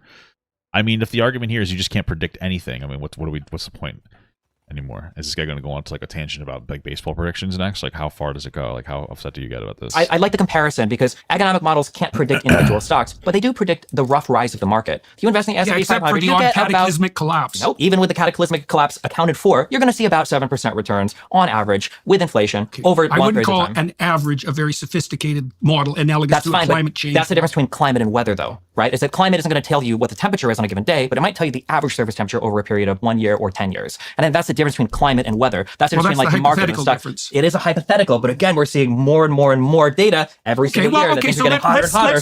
Let's jump out of our cloud of presuppositions for a minute. Sure. Now, one of the things that... Or no, wait. Before you do that, because I want to say, there are some things that we've gotten as a result of investing in green energy that have been good. So for instance, the power of solar energy has dropped dramatically in the United States, faster than anybody thought possible. You mean like the cost of solar energy or the power of it? I think you meant the cost. Such that solar energy is like competitive or beating fossil fuels in certain areas. As long as you can set the solar panels up, you're literally beating fossil fuels. And as long as the sun is shining. Well, it's...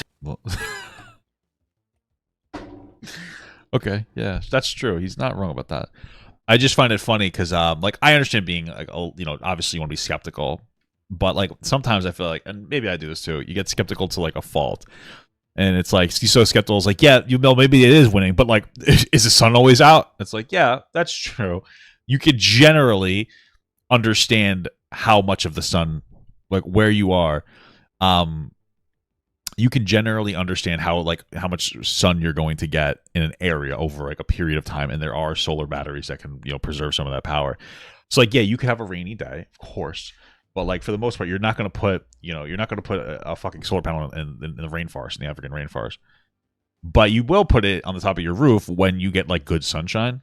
But yeah, okay, sure. I mean, And yes, solar battery technology has come a long way. Solar battery technology, I think, used to be the biggest issue because it was like almost impossible or very difficult to, hold on to this energy in some kind of a long capacity or long form capacity, which made it less competitive. Sure, still is, but we're not a nuclear winter yet. No, So but it isn't when it's cloudy, and it that's isn't why I in the said depending winter. on where you live. There are places, Right. equatorial places. If you're trying to set up a solar panel in Seattle, you know, you might not have as much luck, or New York City Or might not have as Germany. much, or in Germany. True. Or all there are of also, Europe, I think, or Canada. There are also other issues that are coming up that I think are obfuscating our ability to evaluate what's being caused by green energy versus not. When we look at energy increases in Germany, I think there's a similar constellation around nuclear energy, for instance. People don't want nuclear energy because they think of nukes, and they think of nuclear meltdowns, and they think of Chernobyl, and they think of Fukushima, and they think of atomic bombs, and that's it. And that's stupid. And I agree with you. But nuclear energy is a totally viable alternative to other forms of Then fossil why fuels. does the radical left oppose it? You think is it the well? First of all, the radical left is wild. Second of all, like who's opposing like? Well, the group opposes nuclear energy.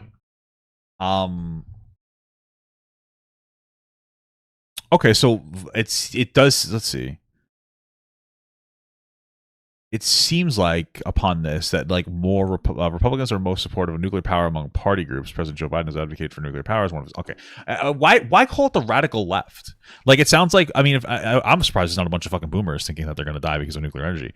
But like with the radical, why be so hyperbolic about it? It seems like people are mistrusting how dangerous or safe it is. It's like the same thing as people who are really really nervous about getting on an airplane because they feel like they're going to crash and die, when the reality is like flying on an airplane is exponentially safer than driving a car, right? Like that's what it sounds more like. The people are having that issue. It's a perception issue, and we could probably sell it better. But like, yeah, it's because people are afraid they're going to explode.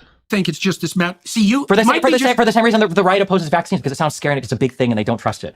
Right, yeah, that's true. Well, the big right pharmacy- has a reason to distrust vaccines in the aftermath of the COVID debacle. Why? Like the government could have been better about its communication, but like overall, like the vaccine did work by all objective measurements. It came out quickly, I understand. So, you know, vaccines will be more effective the longer that they are obviously developed and studied. But like, what happened in the aftermath? What happened? COVID became like another cold. Like that's what happens to like everything. We get a handle on it, and it evolves, and it's become more of like viral but less dangerous. And like now it's kind of like another cold. What are you talking about? Well, Because they were imposed by force, and that was a very you get to bad choose if idea. you have a nuclear power plant. That's imposed by force too, no? You don't get to choose where your energy comes from if you live in a country. You turn the light switch and hopefully you don't have a Chernobyl that melts down in your particular town, right? Well, you get to choose it because you can buy it or not. Well, That's I mean, the choice. It does, but the What? Nobody negative, had a choice But they're still gonna, if they put the plant there, they're gonna put the plant with the there. vaccines. nobody had a choice whether or not they lived. So just to be clear, people did have a choice with the vaccines, but some of that choice was taken away if you wanted to work, right? For sure, like which does remove a significant amount of the choice, obviously. But like, yeah, we're talking about a fucking global pandemic. Of course, it's unfortunate that people had to get a vaccine, but but the problem is that conservatives were crying about wearing masks at the beginning too. It's like, Jesus Christ, I didn't like the mask either. I still wore it. It's just annoying as fuck, but lived near Chernobyl or not. Nobody's a choice. Sure, There's a they nuclear could power move plant. away. Well, how realistic that's is it to can't really just move away. But move like 500 miles? That's like telling conservatives when Biden tried to do the OSHA mandate for vaccines, like, well, you just get a different job, right? I don't want to debate true. about whether or not large nuclear power plants are frightening. They are. Okay. And there are technologies now where that's not a problem. So and I think that's I do support nuclear counterproductive power plants. place I think for it's our. good. Hey, what happens if like just hear me out? Okay, what happens if we harvest the sun with solar technology, and we end up the sun, but the sun needs it back, and the sun dies sooner? I know that sounds crazy. I know that sounds crazy, and I'm sorry, but I always think about it. It's like it hits the earth, and then where does it go? It goes back up as like it's like throwing a ball. What if the sun's catching the sun rays, and we're like, no, we're gonna take that, and we're gonna use it to power, our ice makers, right? Wish I had one of those. Tired of freezing the ice. It's kind of annoying. I'm gonna buy one from Costco. But my point is, it's like, what if we're doing something? What if something's going crazy? I don't know. I always think about that. What if we're stealing it from the sun? What if it's just another problem? The fuck is a Dyson sphere? What are you saying? How do you know that's not how it works? I don't know how it works at all. So my mind will just will go around. The Dyson sphere is a hypothetical megastructure that encompasses a star and captures a large percentage of the solar power output. The concept is dude. What if, dude? Come on. I don't know, dude. I don't know. Discussion to go, because I also understand why people are afraid of it. But what I don't understand, for example, is why the Germans shut down their nuclear power plants and the Californians are thinking and doing the same thing. Well, yeah, apparently they're afraid of the technology, right? So I get it, but it seems stupid, but I get it. When they have to import power from France anyways. Like, it's complete. Or burn coal, which is a million times worse. Not just coal, lignite. Yeah. Yeah, ligma. I agree with that one. Right. And then with regards to these renewable power sources, they have a number of problems. One is they're not energy dense. They require. They're not as efficient. That's why. But technology, as it grows, it gets better. So, as we use something more, it will get better because we will invest into it getting better, right? Especially with a profit incentive. Like if a company's like, yeah, we want to make as much money as possible doing solar or something, we're going to make sure that this is very good. We're going to get better and better at producing it. Blah blah blah blah blah. So we could sell this and that, right? So tremendous infrastructure to produce. They might be renewable at the energy level, but they're not renewable at the raw materials level. So that's a complete bloody lie. What does he mean the raw materials level? Does he mean the materials required? Oh, I think he means the materials required to make the particular thing. There could be a lot of waste for sure. Absolutely. When you make these huge windmills and stuff, there's tons of material that go into it, and it's a big, cost. But right now, the issue is that there's diarrhea going into the atmosphere. We kind of have to deal with that one, and then we might have a raw material issue. I think nuclear energy, you get you basically get a rock out of it that's useless, and you have to bury it underground. You know what I mean? There's always going to be an issue. But it's one of those things where you're going to have to deal with one issue at a time. They're insanely variable in their power production. And because of that, you have to have a backup system. And the backup system has to be reliable without variability. Yeah, so you use the backup system of the old technology, no? Right? Makes sense. And that means if you have a renewable grid, you have to have a parallel fossil fuel or coal grid to back it up when the sun doesn't shine and the wind doesn't blow, which is unfortunately very, very frequently. Okay. Yeah, so then do that. I mean, I imagine we get to a point where we start having solar farms. That's cool. So do that. Let's have a backup, but that's a backup. Right? It's not the primary source. So it will cut down on the, usage of the bad stuff. I think that's the point. And so I'm not going to say there's no place for renewable energy like solar and wind, because maybe there are specific niche locales where those are useful. But the logical antidote to the problem of reliability, if we're concerned about carbon, but we're really not, would be to use nuclear. Sure, I think that's great, but okay, I'm skeptical of whether he actually cares. It sounds, and I could be wrong, but it sounds like he's just using nuclear energy as an excuse to not give a fuck about climate change. Well, yeah, but just do nuclear. It's okay, that's a good idea, but we could assess multiple solutions. And one of the cool things about solar is that it does give a little bit of energy independence to people. I mean, you get that on top of your house. Now you're producing your own energy, which can be an enjoyable experience because you're less dependent onto, fuel companies or, energy companies. You are dependent onto your solar panel company to clean it. But, still, it's a nice concept. And the Greens haven't been flying their bloody flags for 30 years saying, well, we could use fossil fuels for fertilizer and feed people, and we could use nuclear power to drive energy costs down in a carbon dioxide-free manner. That seems pretty bloody self-evident to me. And so then it brings up this other mystery that we were talking about earlier. What's the impetus behind all this? Because the cover story is, we care about carbon dioxide, which I don't think they do, especially... Why don't you think that they care about it? Given the willingness to sacrifice the poor. Well, it's not like the poor are dying in exponential rates, and again, not doing anything will have a more negative impact on the poor. I don't understand. It makes no sense to me. And I think it's relevant to the issue you brought up, which is that people have these constellations of ideas, and there's a driving force in them. I understand crossing your legs, my man, but how the fuck do you have this much athleticism, dude? That's very feminine and very beautiful. I love femininity. Is amazing. I'm just saying, it's very feminine of you. Midst of them, so to speak, they're not necessarily aware of what that driving force is. Isn't it more likely that people are either misinformed or misguided than people are legitimately trying to depopulate the planet?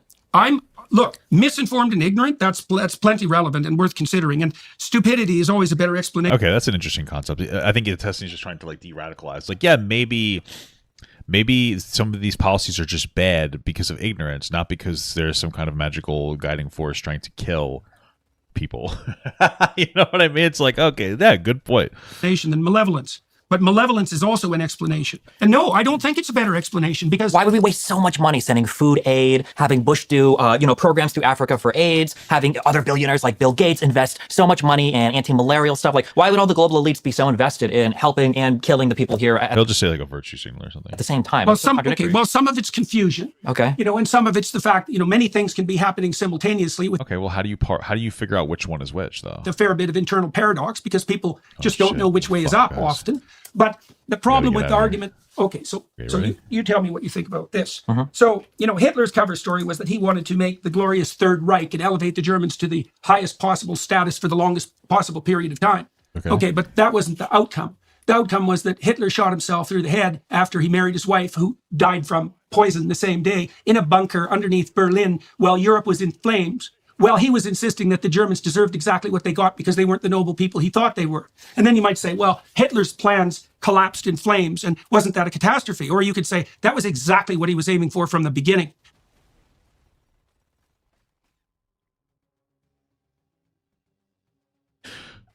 Is Jordan trying to say that Hitler's grand plan was to kill himself and his wife and German people? I think that maybe that's I don't know if I think that's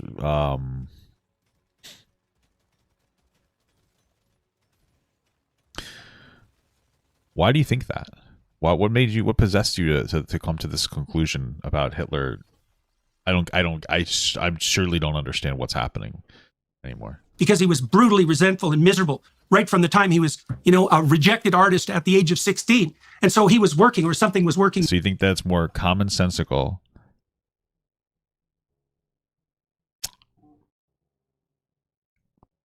Okay. So you think that it makes more sense that Hitler did this grand scheme to kill Germans than that he hated Jews? I just and that's why I killed a lot of them. I don't really understand. That's incredible. That's an incredible thing. I get it. Within him, and something that might well be regarded as demonic. Perfect. You're right, Jordan. You're incredible. What the fuck? This is ridiculous. Whose end goal was precisely what it attained, which was the devastation of hundreds of millions of people, and Europe left in a smoking ruin. And the cover story was the Grand Third Reich. And so there's no reason at all to assume that we're not in exactly the same situation right now. I think there's a great reason to assume. I think that Hitler's motives and everything that he was trying to do wasn't a secret. I don't think that anybody had to guess that he was incredibly anti-Semitic, that his Aryan supremacy was going to lead to the destruction and the murder of so many different people in concentration camps. None of this was a secret. It's not like he was hiding it. I wonder if, you could probably argue that he's downplaying this a little bit. He's like, oh, Hitler didn't really dislike the Jews. He was just trying to he's just trying to have a little bit of a goof and a laugh.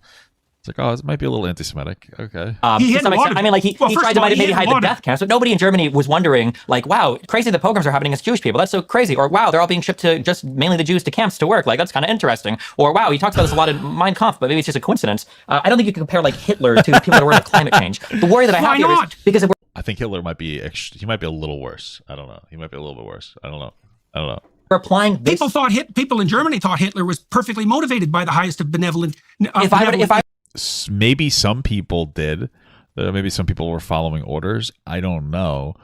But you just said that the reason he did it was to kill everybody. This is an insane conspiracy theory, and I don't know if I'm super interested in engaging with it. To be honest with you, I would take this standard of evidence and apply this lens of analysis. Couldn't I say the exact same thing about the conservative constellation of belief? They don't want to intervene anywhere in the world because they don't care about the problems there. They're anti-immigration because they hate brown people. Trump wanted to ban Muslims from coming to the United States because he's xenophobic. Conservatives don't want to have taxes to help the poor because they want homeless people to starve and die in the winter. But I feel like some of that's true. And yes, you can adopt that criticism. I think the difference with regards, especially to the libertarian side, I think that maybe that criticism is a little more reasonable in some instances, but the Hitler one is a wild conspiracy theory with nothing. Okay. Of the conservative enterprise, but also to some degree to the conservative enterprise, is they're not building a central, gigantic organization to put forward this particular utopian claim. And so even if the conservatives are as morally addled as the leftists, and to some degree that might be true, they're not organized with the same gigantism in mind. And so they're not as dangerous at the moment. Now, they could well be, and they have been in the past, but at the moment they're not. And so, of course, you can be skeptical about people's motivations when they're brandishing the moral flag. Why would we say that they're not as concerned about the gigantism? I feel like everybody is when it's a particular thing that they care about. You mean whether they would be inclined in that direction? For sure. That conservatives wield the power of the government whenever they feel they need to, just as liberals do, right? Conservatives were very happy to see, for instance, abortion was brought back as a state-regulated thing. That's a good objection. I think that you're correct in your assumption that once people identify a core area of concern, they're going to be motivated to seek power to implement that concern. I think cancel culture is a good idea too. I think conservatives prior to the 2000s, if they could censor everything related to either LGBT stuff or weird musical stuff or stuff that they didn't want their kids to watch, conservatives would do it. But now that you see that like liberals and progressives are kind of wielding that corporate hammer, now conservatives are very much, well, hold on, we need freedom of speech, we need to platform everybody. And now progressives are like, well, hold on, maybe we shouldn't platform people. Yeah, so basically what it just sounds like they're having a conversation. I'm just kidding. I guess that about like when particular parties in power, the way that they will kind of, basically to some extent abuse that power. They will overstep their bounds, and then the other one will say like, hey, you have too much power, you're basically engaging in some form of cancel culture, et cetera, and we go back and forth, and it's not like an exclusive left or right thing. It's kind of just like on both sides depending on what the particular topic or issue is. I've got no disagreement with those things. Progressives are like, don't say hate speech. Conservatives are like, no, get rid of these gays. That you said, and I have no disagreement about your proposition that people will seek power to impose their central doctrine. Okay, so then you might say, and so we can have a very serious conversation about that. What do we have that ameliorates that tendency? In the United States, we've got hopefully a form of decentralized government. I can't speak to Canada as much, but yes, that's true. So that's one of the institutional protections against that, because what that does is put various forms of power striving in conflict with one another, right? And so that's a very intelligent solution. But then there are psychological and philosophical solutions as well. And one of them might be that you abjure the use of power, right, as a principle. And so, and this is one of the things that was done very badly during the COVID era, let's say, because the rule should be something like you don't get to impose your solution on people using compulsion and force. There's a doctrine there, which is any policy that requires compulsion and force is to be looked upon with extreme skepticism.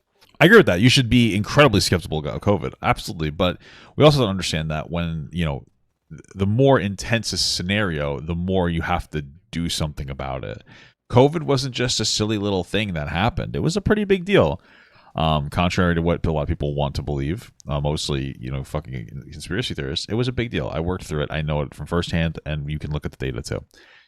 So, be skeptical. I think that's great. But, we're beyond skepticism, and we're into complete conspiracy theory at this point. I was skeptical. I didn't get it until, my wife had to get it. I understand that. But, look at the fucking numbers, man. The excess death rates. Not this magical, my friend got a car accident and they reported it as COVID. No, they didn't. Number one. Number two, that's not how we tracked COVID deaths. We just looked at excess death rates, which maybe was where all the statistical shit comes from, where Jordan doesn't believe any statistics. He thinks they're all fake because, that's what the people will say. Like, oh, there are 1 million more people died in America alone over 3 years. And if he just doesn't believe in statistics, then that's pretty convenient for him to not have to, actually engage with the reality of COVID. But now it's tricky because now and then you have to deal with psychopaths, and they tend not to respond to anything but force. And so there's an exception there that always has to be made, and it's a very tricky exception. But okay, look, let me tell you a story, and you tell me what you think about this. I hope it's Humpty Dumpty, baby. Because I think it's very relevant to the concern that you just expressed, and I don't believe that the conservatives are necessarily any less tempted by the calling of power than the leftists. That's going to vary from situation to situation. Though I would say probably overall in the 20th century, the leftists have the worst record in terms of sheer numbers of people killed. So it depends on how we're quantifying not that. Really. Okay, we'll just quantify Mao. How's that? Direct death of 100 million people. So, that's a pretty stark fact. And if we're going to argue about that, well, then we're really not going to get anywhere.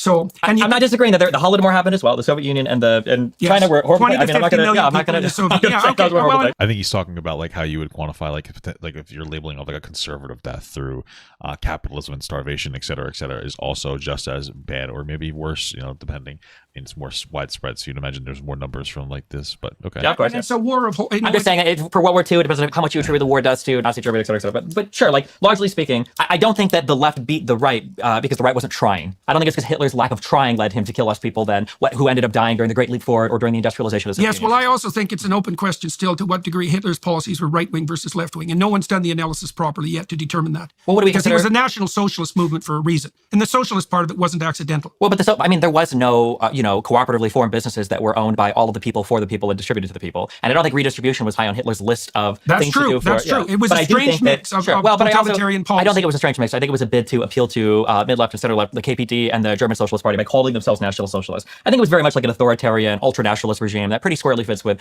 People get mad if you call something far right or far left because they have an well, one of the things I would have done if I would have been able to hang on to my professorship at the University of Toronto would have been to act. You mean just by taking the test that said you wouldn't tell people to kill themselves on Twitter anymore, or like, because that was what happened. He like suggested to somebody, if that's what we're talking about. I believe maybe he lost his license because of that. If that's what he's referring to, but yeah, being very toxic on Twitter. Extract out a random sample of Nazi policies and strip them of markers of their origin and present them to a set of people with conservative or leftist beliefs and see who agreed with them more.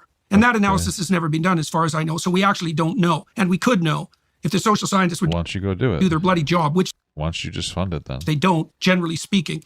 That's something. I mean, like, what? So just to be clear, what's the productive nature of this study? Like, if you want this study done, God bless, fund it. But like, what's the actual productive, necessary like reason to go and like overanalyze Nazi Germany's policies to the point of seeing like which way some of the policies individually will lean politically?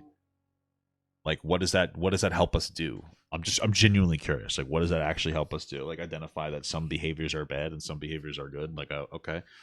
Like everything, like there's some of the policies Hitler implemented probably weren't the worst, right? I think the one killing the Jews was not good. I'll say that. But I feel like, you know what I mean? But some of the big, I don't know, let's say Hitler gave everybody an Apple Watch. You know, we probably wouldn't say that was bad. He probably did something like that. You know, I mean, so it just feels like, what's the point of it? Like, what do we benefit from doing that? But okay. We could know. We could probably use the AI systems we have now, the large language models, to determine to what degree. And if they disagree with you, are you going to say that it's all a conspiracy, or left and right beliefs intermingled in the rise of National Socialism? So that's all technically possible. So, and it hasn't been done, so it's a matter of opinion. Sure. So, I don't necessarily disagree. Sure. That's something you could do. Okay, I was going to tell you this story. Okay, well, this has to do with the use of power. So, all right. I spent a time with a group of scholars analyzing the Exodus story in Exodus seminar recently. Oh, it shoots out. So the Exodus story is a very interesting story because it's shit. It's what would you say? It's an analysis of the central tendency of movement away from tyranny and slavery. That's a good way of thinking about it. Oh, so, dude, I want this. The possibility of tyranny and the possibility of slavery are possibilities that present themselves to everyone within the confines of their life, psychologically and socially. You can be your own tyrant with regards to the imposition of a set of radical doctrines that you have to abide by and punish yourself brutally whenever you deviate from them. And we all contend with the issue of tyranny and slavery.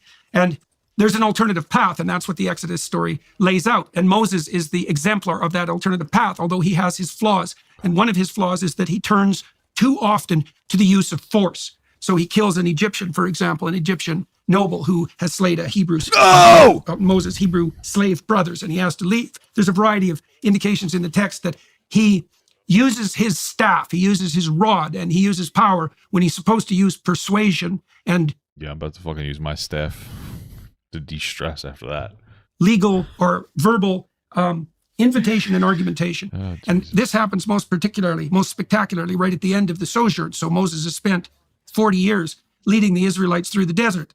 And he's right on the border of the promised land. And really what that means at a more fundamental basis is that he's at the... Yeah, I get it. It's bad if you use too much force. Cool. ...threshold of attaining what he's been aiming at, what he's devoted his whole life to. Sure. And he's been a servant of that purpose in the highest order.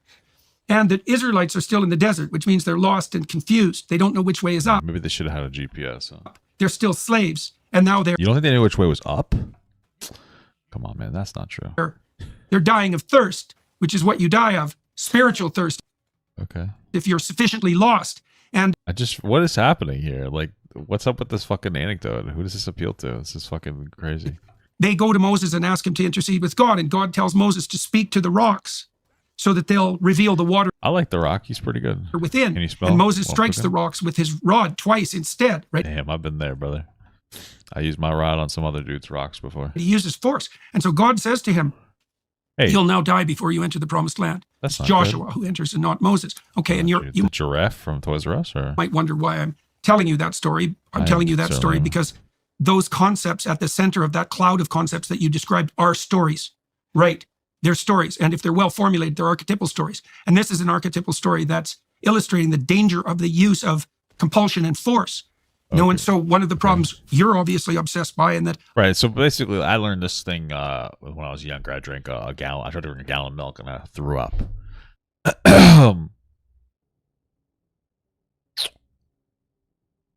And what I learned is that milk is good, but too much of it isn't. And the moral of that story is, too much of anything can be bad. So my story wasn't as long, so it's better. I'm trying to solve is what do we do as an alternative to tyranny, whether it's for a utopian purpose in the future or maybe for the purpose of like conservatives censoring music lyrics they don't approve of. And one answer Wet ass P word. is we don't use I loved watching Jordan Peterson break down Ben Shapiro's music. I'm kidding. It was horrible. It was like an hour long of just yapping. force. We do the sort of thing that you and I are trying to do right now, which is to have a conversation that's aimed at clarifying things. Yeah. And so that's a principle that's something like the clarity, consent of the governed, right? It's something like, but it's also something like you have the right to go to hell in a handbasket if that's what you choose. And as long as you don't, in doing so, you're not in everyone's way too much. You have the right to your own destiny, right? It's like we just said the name of the movie in the movie, Destiny. It's like you have your own right to Kermit the Frog. Sorry. And so, and you don't get to use power to impose that. That's the other thing that I do. I'm pretty worries cool. me about what's going on the utopian front, because God gave me the pass. N-word pass. But I'm not going to use it because I'm a good guy. the problem is, once you conjure up a climate apocalypse I'm kidding. I'm not a good guy. and you make the case that there's an impending disaster that's delayed, and you might say, well, delayed how long? And the response would be, well, we're not sure, but it's likely to occur in the next 100 or so years, which is pretty inaccurate. You now have a universal get Why is it inaccurate? out of jail card that Well, we're talking about climate stuff. Yeah, gotcha. We're getting a little confused. We're going back and forth. can be utilized extremely well by power-mad psychopaths. And they will Yeah. absolutely do that because Sure, power-mad psychopaths use whatever they can to further their cause. True that, brother. So this is my issue, I think. This is my issue with a lot of people when it comes to political conversations. I think that everything you've said is true. And I think that all of it is, it's good analysis, but I feel like it just gets wielded sometimes in one direction. And then people The band. kind of miss that it completely and fully describes their entire side as well. And the thing that I feel like the only solution for this is you hinted at it. It's more than just conversation, although that's a good start. We have to go back to inhabiting similar areas. We have to go back to inhabiting similar media landscapes. I think that the issue that we're running into right now more than anything else is people live in completely separate realities at the moment, such that if we were even to describe basic reality, how many illegal immigrants came into the United States last year? That should be a factual number that we can know. How many do you think? Somebody, the actual number, probably in the hundreds of thousands. I think some conservatives think it's 3 million per year over the past 3 years because they look at border contacts or they look at asylum seekers and they're not looking Yeah, at I think crossings it's and laws. 3.6 million. Came into the U.S. and stayed? Yes, through the southern border. Okay.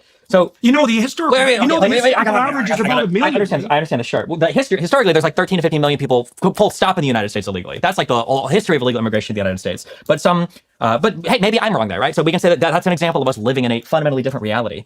Well, the Pew Research Group has established quite conclusively that the variability over the last 20 years for illegal migration in the south border is between 300,000 and 1.2 million. Well, the Pew Research can only establish, I think, the number of people attempting to cross. I don't know if they can. No, I don't know if Pew does census analysis. I'd have to see. Well, I don't. Well, that's a different issue, right? Sure. Because I don't know how you measure how many illegal immigrants there are actually in the country. I understand. I given just want that to point they're out. illegal. I just want to point out. I agree. Oh, you just have to go to any local pizzeria, and in the back is a bunch of illegals. But you know what? They make good pizza, so I'm not really complaining. Agree with you. I listen to a lot of Rush And they're working, man. I'm not worried about it. Limbaugh growing up. I understand the fear of having a government agency say climate change, therefore we have a blank check to do whatever we want. That's Yes, scary. which is what they are doing. The conservatives do the same thing, though. I'm not They claiming did it- otherwise. Yeah, but the problem is, I think people don't talk about it. So, for instance, I heard, so we can pretend now that the conservative argument was just compulsory vaccines are bad because they infringe on my freedom. That wasn't the conservative argument. The conservative argument was that mass deaths were going to happen, mass side effects were going to happen. There was going to be all this corruption and stuff related to vaccine distribution, to the crazier theories were microchips and blah, blah, blah.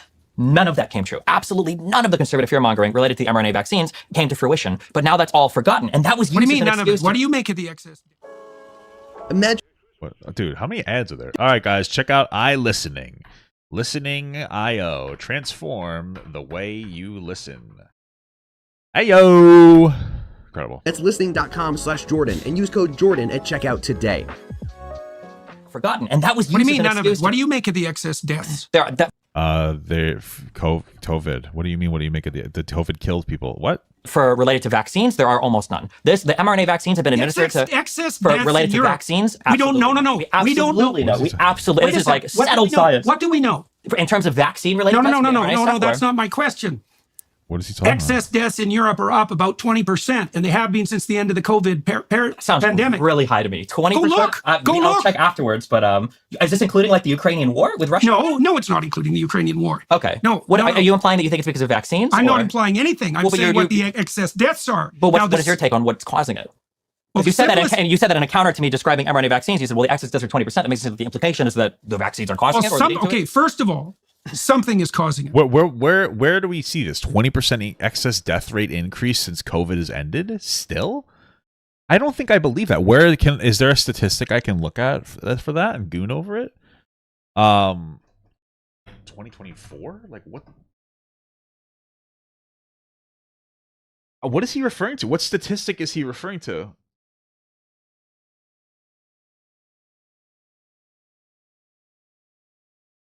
I don't understand. I don't know what he's referring. I can't even find a statistic anywhere close. I would love to look at a statistic.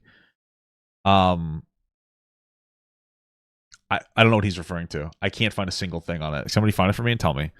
Well, that obviously, John. Something is causing it, or some That's- combination of factors. Sure. Now, one possibility is that the healthcare systems were so disrupted by our insane focus on the COVID epidemic that we're still mopping up as a consequence of that. Wait, are I mean, you'd have to take what you said for fact. I don't think I do. these excess deaths tracing back through COVID as well? Post-COVID. Just post-COVID. Okay. Post-COVID. Okay. Right. What's the year? They're terrifying. Right. They're terrifying. And they're not well What is he referring to? publicized. And I think excess trust are the fact that you're speaking to them right now seems like yeah, but I ferret down a lot of rabbit holes. It's not like it. Okay. Listen, when somebody tells me that there's like all these unbelievable deaths, and then they go, well, not people don't really know this, by the way, but I go through all the rabbit holes. Okay, I don't.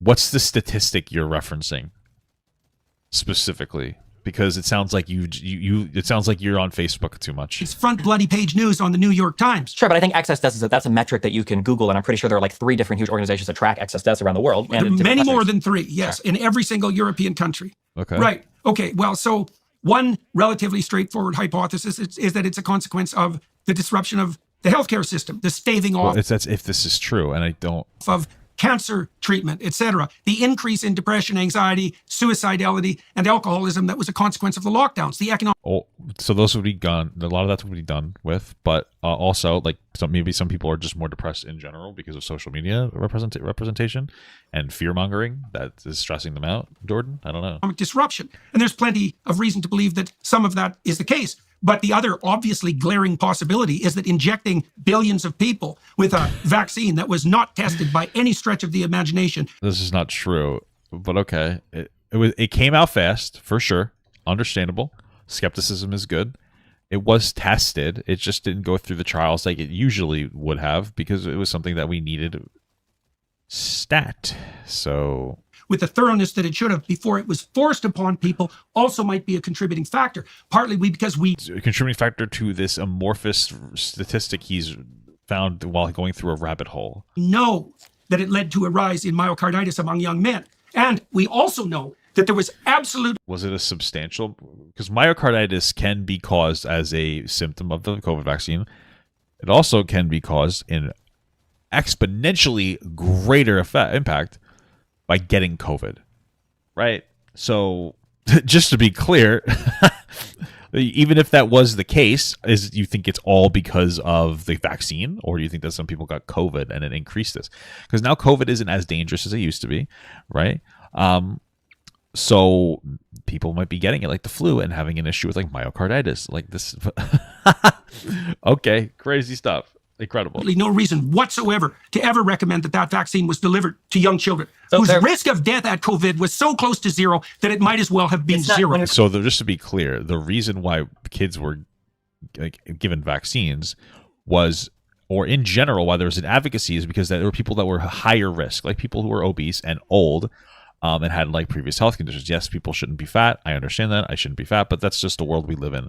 Okay, there's plenty of fat truck drivers that are keeping the lifeblood of the economy going. So I think that we should give a little bit of a shit about fat people. Okay, so like you would give it to kids so that they would stop the spread, the severity of the spread. It would reduce the ability for them to get it, how intensely they got it, how negatively they got it, right? So like that's why we did those things. Not a hot take, just to be clear. Okay. Talking about a disease, the risk of death isn't the only thing that you worry about for the disease. So you're going to talk about transmission? Because that was another thing that the COVID vaccine pushed. Yeah, but it didn't do anything to transmission. Absolutely. But it did, so. Yeah, because it decreased your chance of getting infected. It didn't get rid of transmission, but it reduced transmission. Yeah, but it was claimed that it would get rid of only transmission. If you take one reading of one single quote. I think that Biden said one time where he said, no, come on. I've heard so many times because everybody say, oh, you can't take anything Trump says seriously. Biden one time on the news says, if you get the vaccine, you won't transmit the disease. That is so silly. Do you know that our Prime Minister in Canada deprived Canadians of the right to travel for 6 months? Okay, sucks to suck. I mean, it was COVID. Because the unvaccinated were going to transmit COVID with more likelihood than the vaccinated. So this. Okay.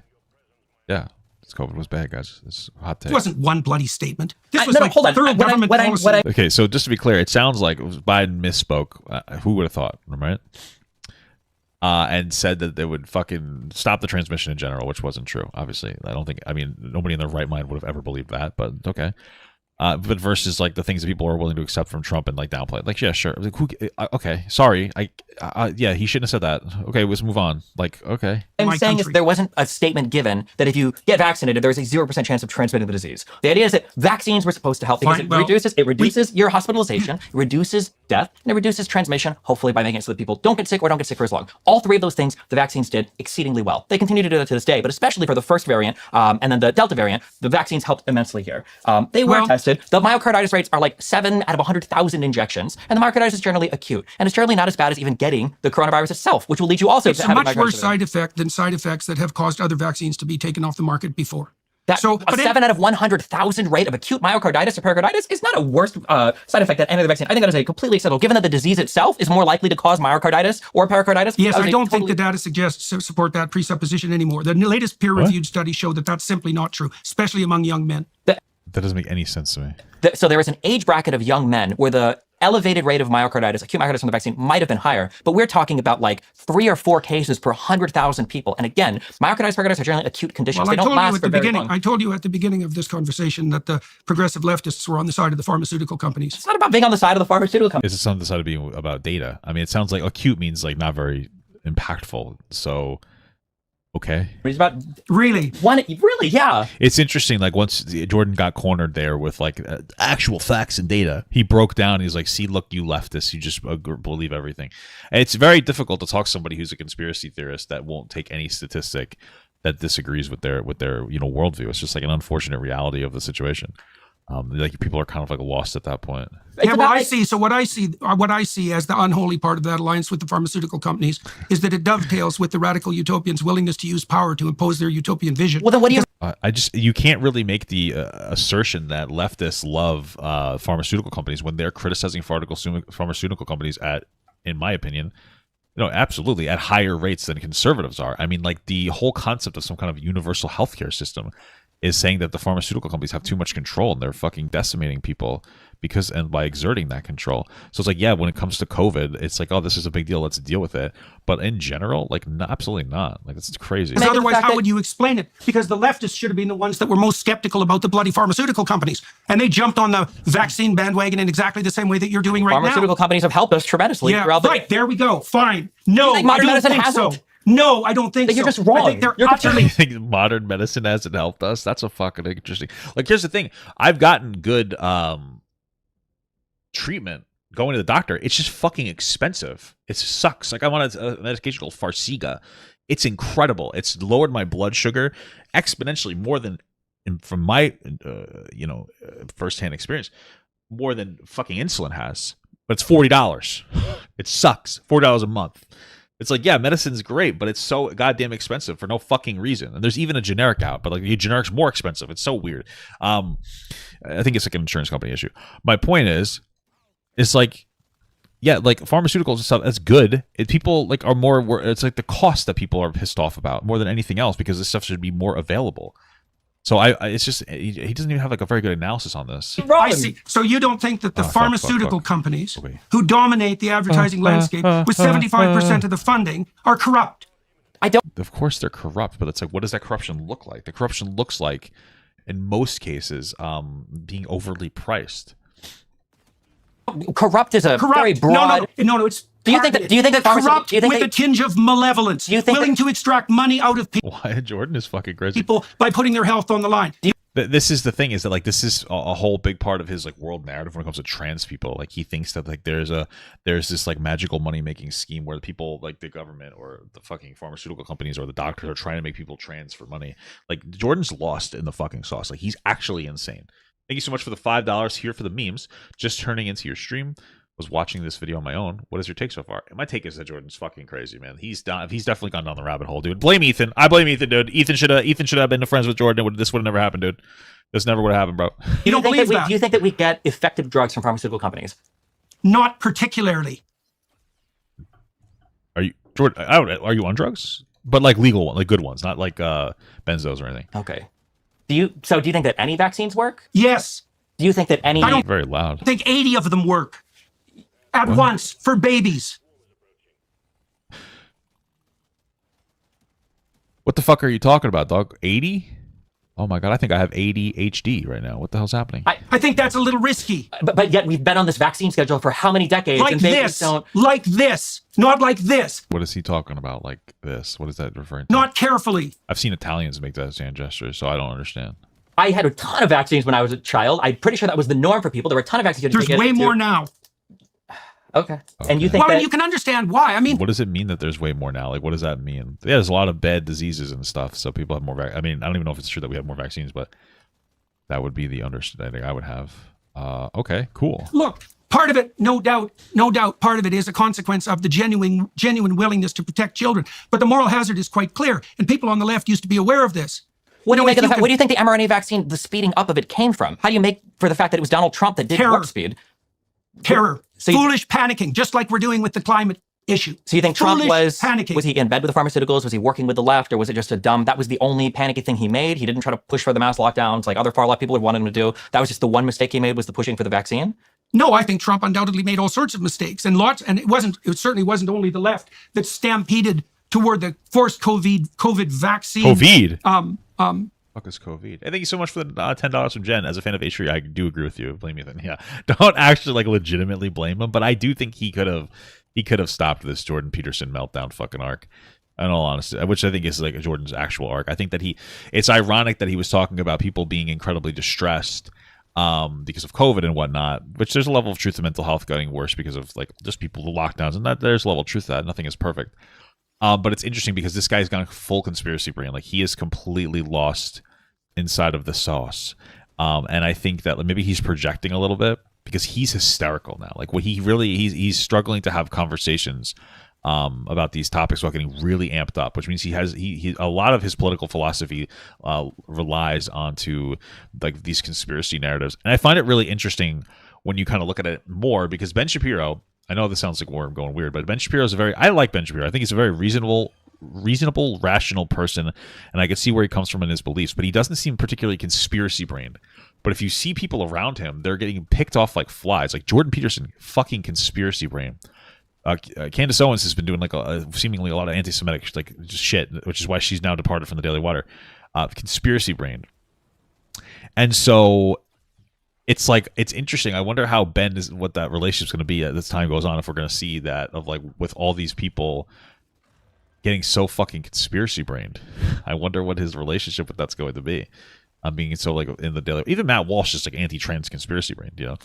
So debacle. But it was most surprising to me that it emerged on the left, because the left at least had been protected against the depredations of gigantic predatory corporations by their skepticism of the gigantic enterprises that can engage in regulatory capture, and that just vanished. Is it not possible that maybe people looked and they said, hey, if all the governments, all the institutions, all the schools, all the private companies across all the countries around the world are saying the same thing, maybe it is the case that this vaccine just helps. Is that not possible? Oh, sure. Of course it's possible, but that didn't mean it was right. I feel like that's applying common sense to the situation, though. Thank you so much, Agro Percher. I said that right, I think. Papa got your jewelry is showing. I don't know what that means. My testicles showing? My balls? My wiener? Oh my God. They use force. They use force. We use force for all sorts of things in terms of public health. We don't generally use force. Yes, they do. They force me to wear a shirt in the fucking Costco, dude. I agree with Jordan, dude. I'm on fire right now. I'm on fire, dude. This guy's right. This guy's right. I have to wear fucking pants in Costco, dude. Let me. It's not even when I'm cold. It goes in my body, dude. You can't even see it. You can't even see it. Who cares? What's the point? Shoot, it's ridiculous, dude. I have sweaty feet. Let me stomp around. It's ridiculous. I'm pissed off. I'm with you, Jordan. Jordan Pickle Boy. I'm with you, brother. To invade people's bodies. How long have vaccine mandates been a thing in Canada, the United States, and the entire world? I don't think they should have been a thing. That's great. If you don't think they should have been, but we say we don't generally use force. We absolutely use force. We use and so the word force comes off very intense, but like the force is like, oh, you have to get your kid vaccine for like the measles, or else they can't go to school. That's the force. It's not like super explicit, right? So yeah. We've enforced vaccines for a long time. It's an important part of public health. Yes, fair enough. We did it on a scale and at a rate during the COVID pandemic, so-called pandemic, that was unparalleled. Yes, because it was a situation that was unparalleled. It's like our bubonic plague. Okay. And the consequence of that was that we injected billions of people with an experimental. Oh God! It wasn't a bloody vaccine. It was. What was it? Fucking cum? Yes, it was. No, it isn't. Yes, it is. It's not. not. Isn't it a 100% success rate? You think it's a definition of vaccine? Well, the point of the vaccine is to give your body a protein to train on so that your immune system works. Who cares if it's not the same? There's different types. They used the word vaccine so that they didn't have to contend with the fact that it wasn't the same technology. There are different types of vaccines. What does that mean? The vaccine is just supposed to boost your immune system and your immune health to make it more better to fight whatever the vaccine's for. What is he talking about, dude? He's like full. It's interesting because you're seeing him say more and more crazy shit as time goes on. He's getting more comfortable with it. But it's very clear that Jordan has some very intense beliefs. I'll tell you that. Different technologies. Fine. The mRNA vaccines is a type of vaccine technology. Vaccines. Now this is vaccines. No, it was like this and now it's like this. No. It was like this and now it's like this. The mRNA technology was a radical, qualitative leap forward in technology. Cool. Where people are walking around with fucking augmented reality glasses, that's a radical leap too. It doesn't necessarily mean it's bad or that it's just predatory or in the technology. What does it matter? That's a big leap. You can call it a vaccine if you want to, but it bears very little resemblance to any vaccine that went before that. Okay, so does it do the same job as a vaccine before that? It's like saying that you had a little silicone egg masturbator, and then you bought a fucking $10,000 full size morgue pie sex doll. It's like this. It's like, does it satisfy the same issue? Okay, they're not the same thing. I understand that, but did it satisfy the same issue there? It's incredible. And the reason it was called a vaccine was because vaccine was a brand name that had a track record of safety, and shoehorning it in that was one of the ways to make sure that people weren't terrified of the technology. Or maybe it's because it was a vaccine. I don't know. Maybe that's also a thought. Maybe it was a vaccine. I don't know. I don't really know, guys. I forgot. But Jordan is he's actually one of the, if not the number one, vaccine expert in not even the world, the universe. Planet Bingle, he's where he's from. People love him for his work on Bingle. Planet Bingle's stomp. It's called vaccines because they're injecting you with something that's inoculating you against something in the future because it has proteins that resemble a virus that infects you. There are overlaps between the mRNA technologies and vaccines, to be sure, but they wouldn't have been put forward with the rate that they were put forward if they weren't a radical new technology. And it's bad in principle to inject billions of people with an untested new technology. Isn't it also bad in principle for billions of people to get infected with a worldwide pandemic that initially was causing a decent number of deaths, a ton of complications, shutting down world economies? Maybe it was. Maybe. I like it. Maybe. Maybe it was. Who cares, idiot? You know, it's like, okay. It was. So shouldn't we It be able looks to engage like in that analysis and figure out, like, if we look at the we're side not effects of the engaging vaccine- in the analysis. No, because now we're talking about whether or not pretending vaccines are even happened. vaccines or not instead. No, don't play that game. That is not what I was doing. I That is exactly what you're doing. Did I die? Oh, dude, that's fucking crazy, Jordan. You killed me. was making a very specific and careful case. The mRNA technology. Is more Pie your most recent porn star? No, I just saw her the video on Twitter, Tingle, of her doing like the screen on her butt, and I was like, that's funny, and it just kind of stuck in my head. I thought it was just a funny thing, and it's smart, to be honest with you. So that's why I brought her up. By wide recognition, is an extraordinarily novel And technology. she's super relatable, guys. And That doesn't make call it not a vaccine, though. Well, okay, it's a radically transformed cool. form of vaccine. I don't We give a make damn. updates. That still makes it something so new that the potential danger of its mass administration was highly probable to be at least or more dangerous than the thing that it was supposed to protect against. And we are seeing that in the We excess are deaths. absolutely not saying. So are you implying now that the excess Right. deaths were caused by the vaccines? Or I don't, It sounds like I don't bloody well know what they're that's what you're caused by. implying now. This conversation is wild, dude. It's so wild because Jordan's super fucking amped up. He's like really charged up. And Destiny's laughing at him because it's hard not to laugh at something like this because it's so fucking preposterous. And that's just going to make Jordan more angry as time goes on. Like, I get that. It's like a response of like just kind of laughing when somebody's just being fucking crazy. And so now like Jordan's going to get obviously like upset. He's going to get more worked up over that. It's just it's a recipe for disaster. Well, look, if you're going to use Occam's razor, you're kind of stuck in an Occam. What is Occam's razor? Occam's razor. Let's see what that is. So, in philosophy, Occam's razor, also whatever, I don't care. That's how it's spelled. Is the problem-solving principle that recommends searching for explanations constructed with the smallest possible set of elements. It's also known as the principle of okay. Should we do it? I don't know. Does it just mean that there's not a lot of information to go off of for this? I don't know. Okay, I don't know. Gotcha. Awkward place here. I'm absolutely not looking at it. This is Yes. the most administered vaccine of or inoculation, or whatever you prefer to call it, in the history of all of mankind. Every single organization around the world is motivated to call this out if it was a bad thing. You don't think Russia or China would be screaming if Donald Trump or the United States warp sped through a vaccine that was having deleterious effects on populations all around the world? You don't think there wouldn't be some academic institution? You don't think there'd be more than a handful of doctors and Joe Rogan and some conservatives saying this vaccine might have been bad if it was the case that American companies working with companies in Europe and Germany especially, right, because that's where BioNTech is from, in order to create or manufacture a vaccine that was causing excess deaths all around the world? There are so many different... I mean, that's a good point. Like, I mean, you really saw no pushback from other countries. So obviously this was a big threat to like all these countries. people that we motivated to call this out. How do you explain We the are fact that calling it out. No, it's a handful of people. Where are the governments Look, calling it out? Where are it's the always academic institutions calling it out? Where are the other private companies calling it out? Wouldn't you stand to make a killing if you were a private company in Europe and you could say, look, the mRNA vaccines for sure are causing all of these issues? Why wouldn't Putin? Why wouldn't Xi Jinping? Why wouldn't anybody else in the world call this out? It was as horrible as it was. There are plenty of people attempting to call Nobody out that. credible and no huge institution. Yeah, I mean that's fair. That's true. I did see that. I think that crazy pedophile that Andrew Callahan interviewed, he was calling it out. So, hey, I'm gonna come. What do you make of the excess deaths? You haven't come up with a bloody hypothesis. I don't even know if there are 20% at the excess deaths in Europe right now. If I had to guess off the top of my head, it's going to be, like you said, one might be lingering effects of an overall healthcare system. Another one might be deaths related to the war in Ukraine. Another one might be rising energy costs that have But it's happened for a couple of absolutely reasons. impossible that any of it could be unintended consequences of a novel technology injected into billions of people. I think that if excess, first of all, there aren't billions of people in Europe. So if there were didn't say excess there deaths, were. I understand, but you're talking about excess deaths in Europe. I'm not aware of excess deaths that exist in other places that are completely and totally unaccounted for, where the only explanation would be the vaccine. I think if there were, I think more people would be talking about it. Well, first of all, the number of people talking about something is not an indication of the scientific validity of a claim. I guess generally speaking, but like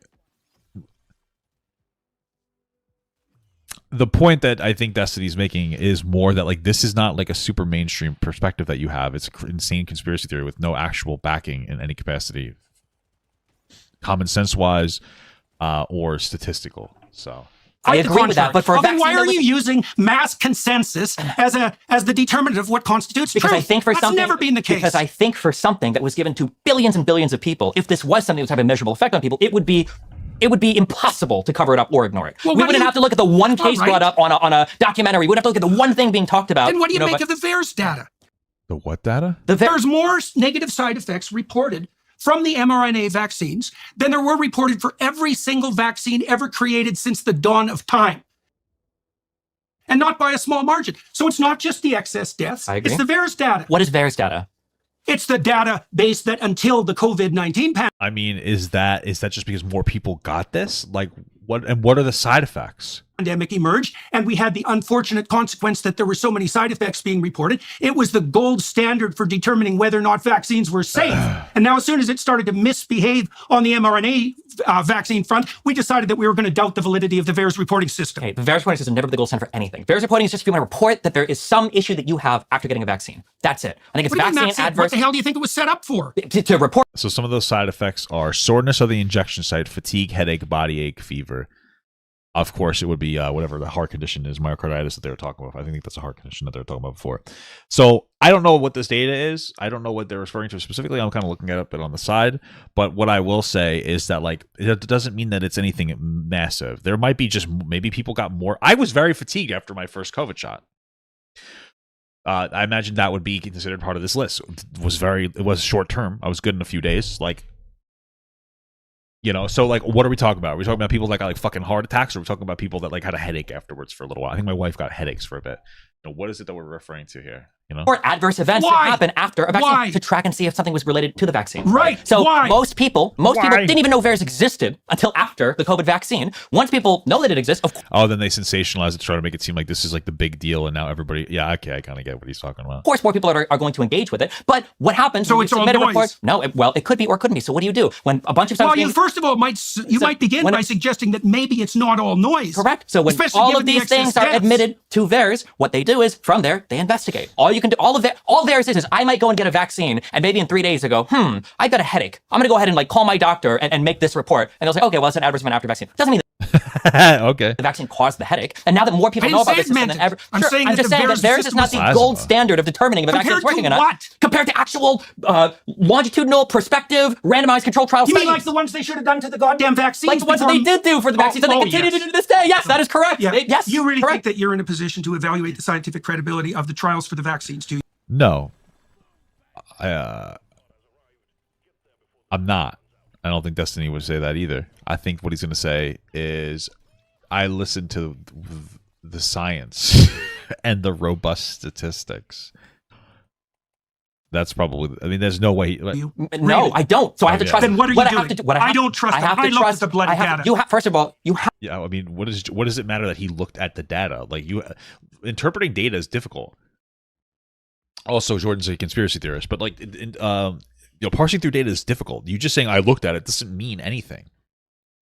Have to trust third parties to some extent. When you go outside, I don't have to trust Of course you do. I do. That's they told me to wear a seatbelt. I was like, yeah, it's not a bad idea. You do every day. When you turn the keys in your car, you hope your engine. I will say one thing, okay? I bought a buffalo chicken macaroni and cheese from Costco that expired on March 1st, and I didn't realize it, and I ate it 2 days ago, and I was fine.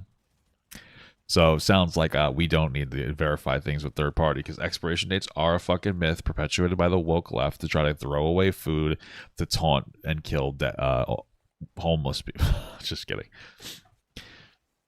I was okay though. I think I had a poop after. I do still have another one. My wife's like, you should return it to Costco, and I was like, I don't care enough. I think I'm gonna eat it. I think I'm gonna eat the other one too, because it's still preserved. You know, It doesn't explode. I think it's just more of like a general suggestion. It's not like it's it's macaroni and cheese, but you know, I don't know. We'll see if I'm alive next week. Maybe I don't know. When you're drinking water, you hope that the public water or whatever tap or bottled water you got it out of isn't contaminated or poisoned with cholera. I don't when do you go- that as a consequence of consensus. No, you of course you do. No, I don't. I do that as a consequence of observing multiple times that when I put the goddamn key in the ignition, the truck started. Why do you know it's going to start the 50th or the 100th time? How many times do you wear Hume the with me? I'm You know not perfectly playing well Hume. why. You don't know if the denim in those jeans isn't leaking into your bloodstream to some extent. Yeah, like we trust some kind of a third party to tell us if something is or isn't safe, like all the time. No. Yeah. Okay. We have. I mean, like, how do we define a third party? Like, I bought a computer. Wouldn't you consider that like a third party? Like, I'm one party, the other party, would be the manufacturer of the computer parts, and then the person I bought the computer from would be the third party. Like, I trust that they did a good job. But I feel like it's just so intuitive to us that we don't like think about it maybe in a robust way. But Have to trust third-party institutions to make Except when they determination. use force. How about Especially that? when they use force. We trust the police officers. We trust the We judicial do. systems. We on the left trust the police. Do to some extent, do. If somebody's I mean, I trust the police decently. You know, I trust that they do. That's C's in high school. I'm just kidding. but I'm not. But also, I do generally trust the police. Say sure. Breaking into your house, who do you call? I'm not a defunder, but if somebody's breaking into your house, you can be the most defund person in the world. Who are you going to call? Are you going to call your neighbor? Are you going to call Joe Biden? Are you going to call Obama? Are you going to call? I'd call Joe Biden. Just talk for a minute, see what he's doing. You know. Well, Black Panthers. You're going to call the cops. So tell me this. Tell me this then, because the core issue here is use of force, as far as I'm concerned. You know, we examined some of the weeds around that. Okay. Politicians throughout the world, and this would be true on the conservative side now, in the aftermath of the COVID tyranny, because it was more a tyranny than a pandemic. Okay. Whatever. Are now saying that we actually didn't force anybody to take the vaccine. Just to be clear, what is it that you were like felt in tyranny of? Like, yeah, you couldn't go outside as much. You could still go outside. You had to wear a mask when you did. You had to get like a COVID vaccine. Like, how bad was it? Like, some of it sucked, but I just feel like, you know, from the start, that's the problem. It wasn't like conservatives were like, yeah, you know, whatever. Like, the mask is fine. It's like, oh, but this is too far. They were fucking bitching from the start about everything. It was just a crybaby fucking festival from the start. What are you talking about? So what do you think of that claim? Like, so let's define force. I think it's Because in technically Canada- true, but I think it's silly. What do you mean it's technically true? Define Technically force, true, then. and that in the United States, at least, I think the idea, what they tried to do, they weren't able to do it because the Supreme Court shut it down, was Biden tried to make it so that OSHA, who's the body that regulates job safety, could make it so that employees had to get vaccinated. Now, eventually, what? that it was, Or what? or they'd lose their job. Okay, Yeah. does that qualify as force? That's why I said technically. Yeah, I know, but but not- it's a serious question. I mean, because we need to define what constitutes force before we can. It seems to me. You could argue it's a type of force, sure. I mean, I think it'd be silly to say it's nothing. It is a type of force. It's the same as a cop telling you have to do this, you're going to be killed. No, but it's on the Right. spectrum. Sure, of course, yeah. It's as much force as the mRNA vaccines are vaccines. Sure. What the fuck does that even mean? It is a type of force, and the mRNA vaccines are a type of vaccine. So look, I really think the problem was I like how Jordan doesn't believe the mRNA vaccine is a vaccine, and then he called it a vaccine.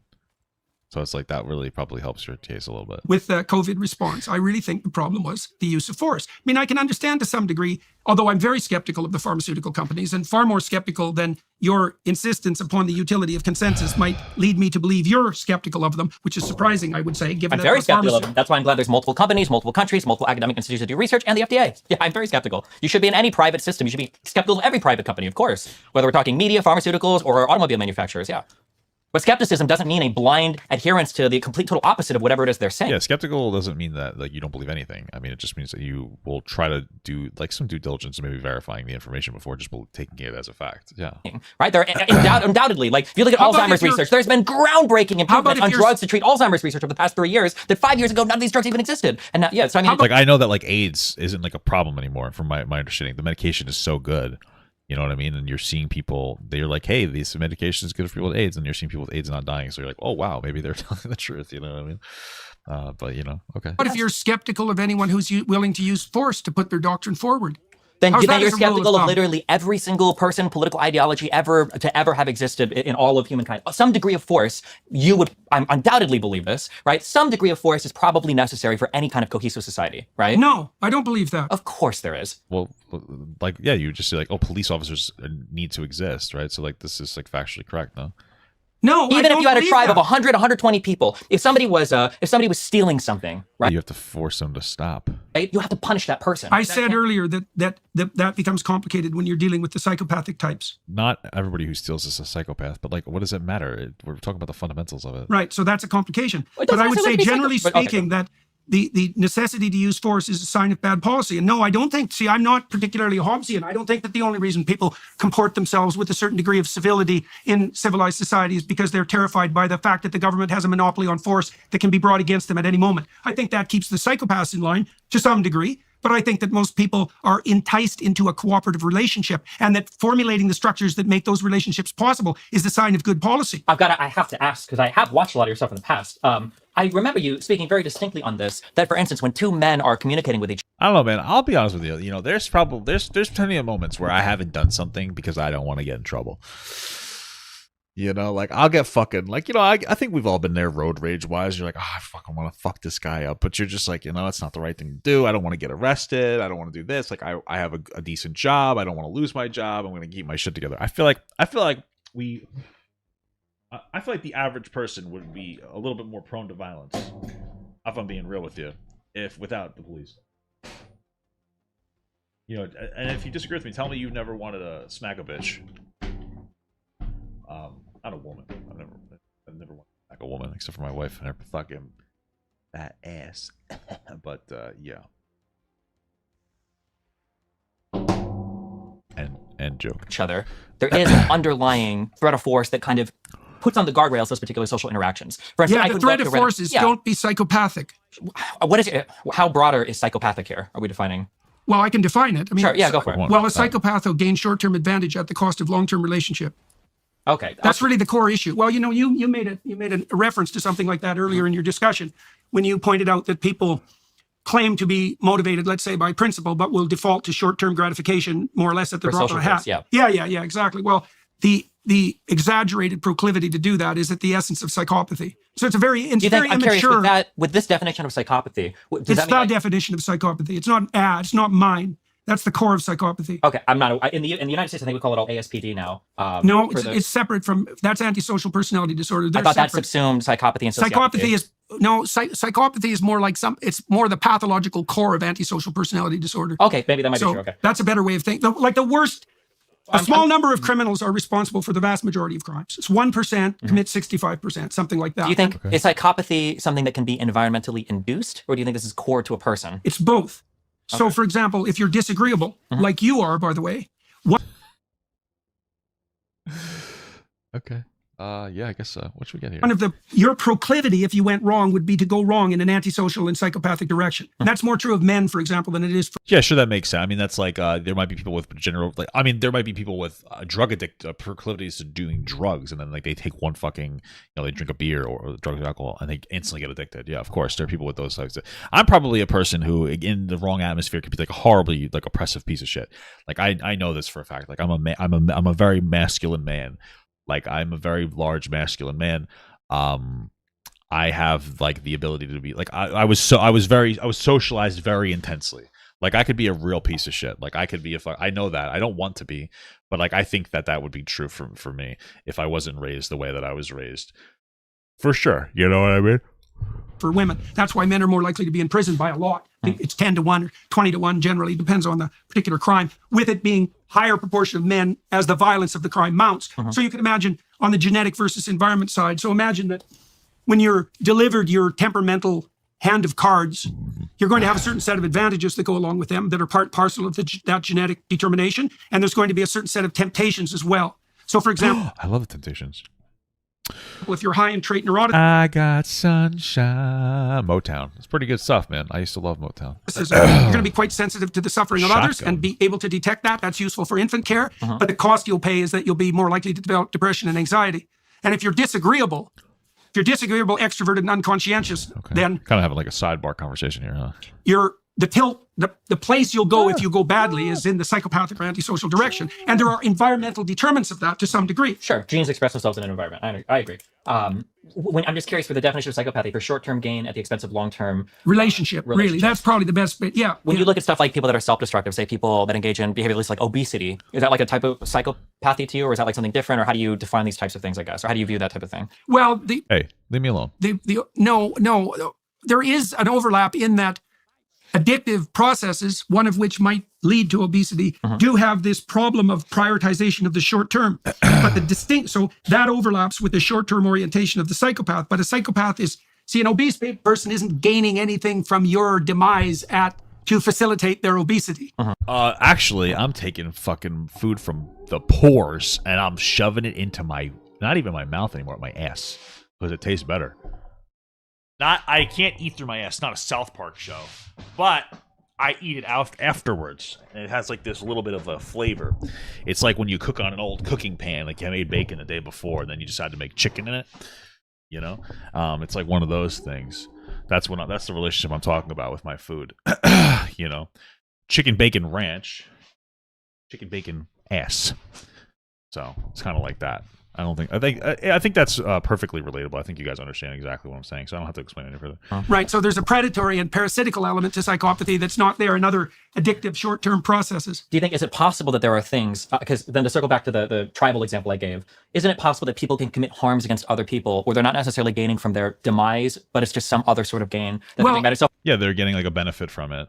but they're not like necessarily even thinking about that they're trying to hurt somebody else. Like, yeah, probably, sure. For instance, like say like I'm talking to some person, I'm just gossiping or shit talking another person. I'm not necessarily feeling good that I'm trashing them per se. I'm feeling good because this group of friends might view me more favorably because I have like a gossip or something to share with them. Well, yeah, I like to gossip because it's fun. It's just fun to talk shit, you know. But I don't like to hurt the person, right? I just like to gossip, you know. But sometimes I might hurt you. I'm sorry, and if that's the case, I don't give a fuck, bitch. Stop being so interesting.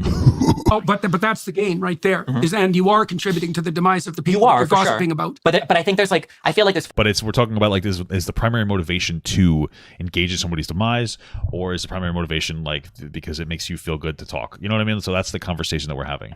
So people doing bad things, not necessarily to hurt people, but maybe to help themselves. Fundamentally different type of thought process between like I want to tell you something juicy about this guy because it'll make you like me versus I want to tell you something juicy about this guy because I hate this guy and I want him to like have a worse He has a juicy ass. reputation among people. I feel like there's different drivers for that. I would say that's an interesting distinction. I would say probably I that feel like is that a distinction you've never considered before? the hatred-induced malevolence It's is a different than worse the- form of I malevolence. wonder if Destiny's just leading the conversation in this direction to like try to get Jordan Peterson away from his train of thought of like conspiracy brain and like try to de-escalate the conversation to be a little less crazy. Malevolence than the popularity-inducing malevolence. Yeah, the You know, only it's- reason it's a tough one, but yeah, the only reason I bring that up is because I feel like a lot of malevolence that we have social guardrails for is that type of like selfish malevolence where you're not.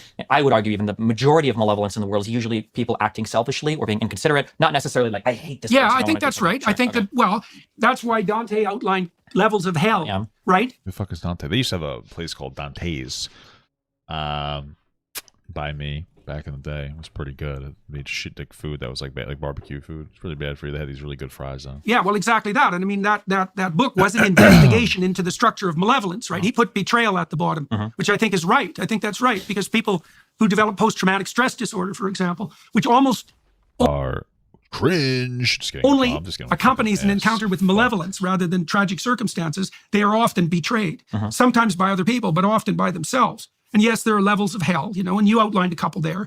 So I guess then my question is just that if you have people, so the kid that steals an orange from a stand, not because he hates the shop owner, but because he wants the orange or he's hungry, without some type of societal, it doesn't have to be the government, it could be family, religious, without some type of use of force. Do you think that society ever exists without Use force on your wife? Well, what are we considering force? I mean, like, if you consider a marriage force, then sure. Is withholding sex, for instance, is that considered force, or is saying we're going to cancel a Deprivation vacation? of an expected reward is a punishment. So you sure. could. Well, no, but I mean, this is a serious question. I mean, Yeah. look, if we're thinking about the optimization of social structures, we might as well start from the base level of social fuck my structure and balls. scaffold up. Sure. So it's like if a wife is upset at a husband, for instance, would that be considered use of force? I think a negative punishment. You're removing a stimulus to punish a person for something. Yeah, would you consider that like a use of force? No, somebody had my wife tune into the show. Somebody had my wife tune into this so she can see this right now. Don't force me to do the dishes, bitch. Or I would say it would depend to some degree on the intent. the intent is to punish it? Well, if the intent is to punish, then it's starting to move into the domain of force. I mean, look, while we've been talking, you know, there's been bursts of emotion, right? Yeah. And that's because we're freeing entropy and trying to close and to enclose it again. And so that's going to produces negative emotion fundamentally, most fundamentally anxiety and pain, and secondarily something like anger, because those emotions are quite tightly linked. Sure. And so within the confines of a marriage, because we might as well make it concrete, there are going to be times when disagreements result in bursts of emotion. And those Sure. bursts of emotion don't necessarily have to have an instrumental quality, right? It's when the emotion is used manipulatively to gain an advantage that's short-term for the person. And then maybe that's at the expense of the other person, or even at the expense of the person who benefits future self. Sure. I mean, I agree with that. I've had an emotional outburst. I've never done it to like hurt somebody. But I've had people I've been with that were like legitimately manipulative. And then like they would use that emotion as a manipulative way. Is that what he's referring to? Sure. Then it starts to tilt into the manipulative. Oh, I'm tilting right now, dude. There's a tetrad of traits. So narcissism, Machiavellianism, that's manipulativeness. Narcissism is the desire for unearned social status. That's So far, this was a little bit of a heated conversation, but I heard that it got like a little extra crazy. I thought that Jordan and Destiny were kind of angry afterwards, but it seemed like it wasn't that bad. Like they got a little crazy. I mean, Jordan's definitely fucking crazy, but I think it wasn't that bad. Right? what you'd gain, for example, if you were gossiping and elevating your social status. Machiavellianism, narcissism, psychopathy, that's predatory parasitism, and those culminate in sadism. And that cloud of negative emotion that's released in the aftermath of disagreement. Benjamin Max, brother, you're here again with another 5 gifted subs, my man. I really appreciate that, brother. I truly do. How have you been? I think that's like 30, the total of it's fucking crazy. How have you been doing, brother? Can be tilted in W. Benjamin. the direction of those traits, and that's when W. it becomes malevolent. Benjamin. And that's when the problem of force starts to become paramount. Because I think that you're I think that your fundamental presupposition was both Hobbesian and ill-formed. I do not believe that the basis for the civilized polity is force. Now, you're saying that, you can't abjure the use of force entirely, and I would say, unfortunately, that's true. I agree with you. But if the policy isn't invitational, if I can't make a case that's powerful enough for you to go there voluntarily, then the policy is flawed. Now, why? But if the policy isn't invitational, if I can't make a case that's powerful enough for you to go there voluntarily, then the policy is flawed. Now, so what I'm hearing to here, and I don't think you would believe this, is that it's getting a driver's license is flawed because you're forced to do it to drive, right? Like, what is that? Buzzword Billy, that's funny. The conversation of what force is different depending on the context. Like when we're having a force here, the force is like, yeah, you're forced to get a driver's license if you want to drive, or you're forced to, do XYZ or get a vaccine if you want to work. So, right, but like not all force is bad.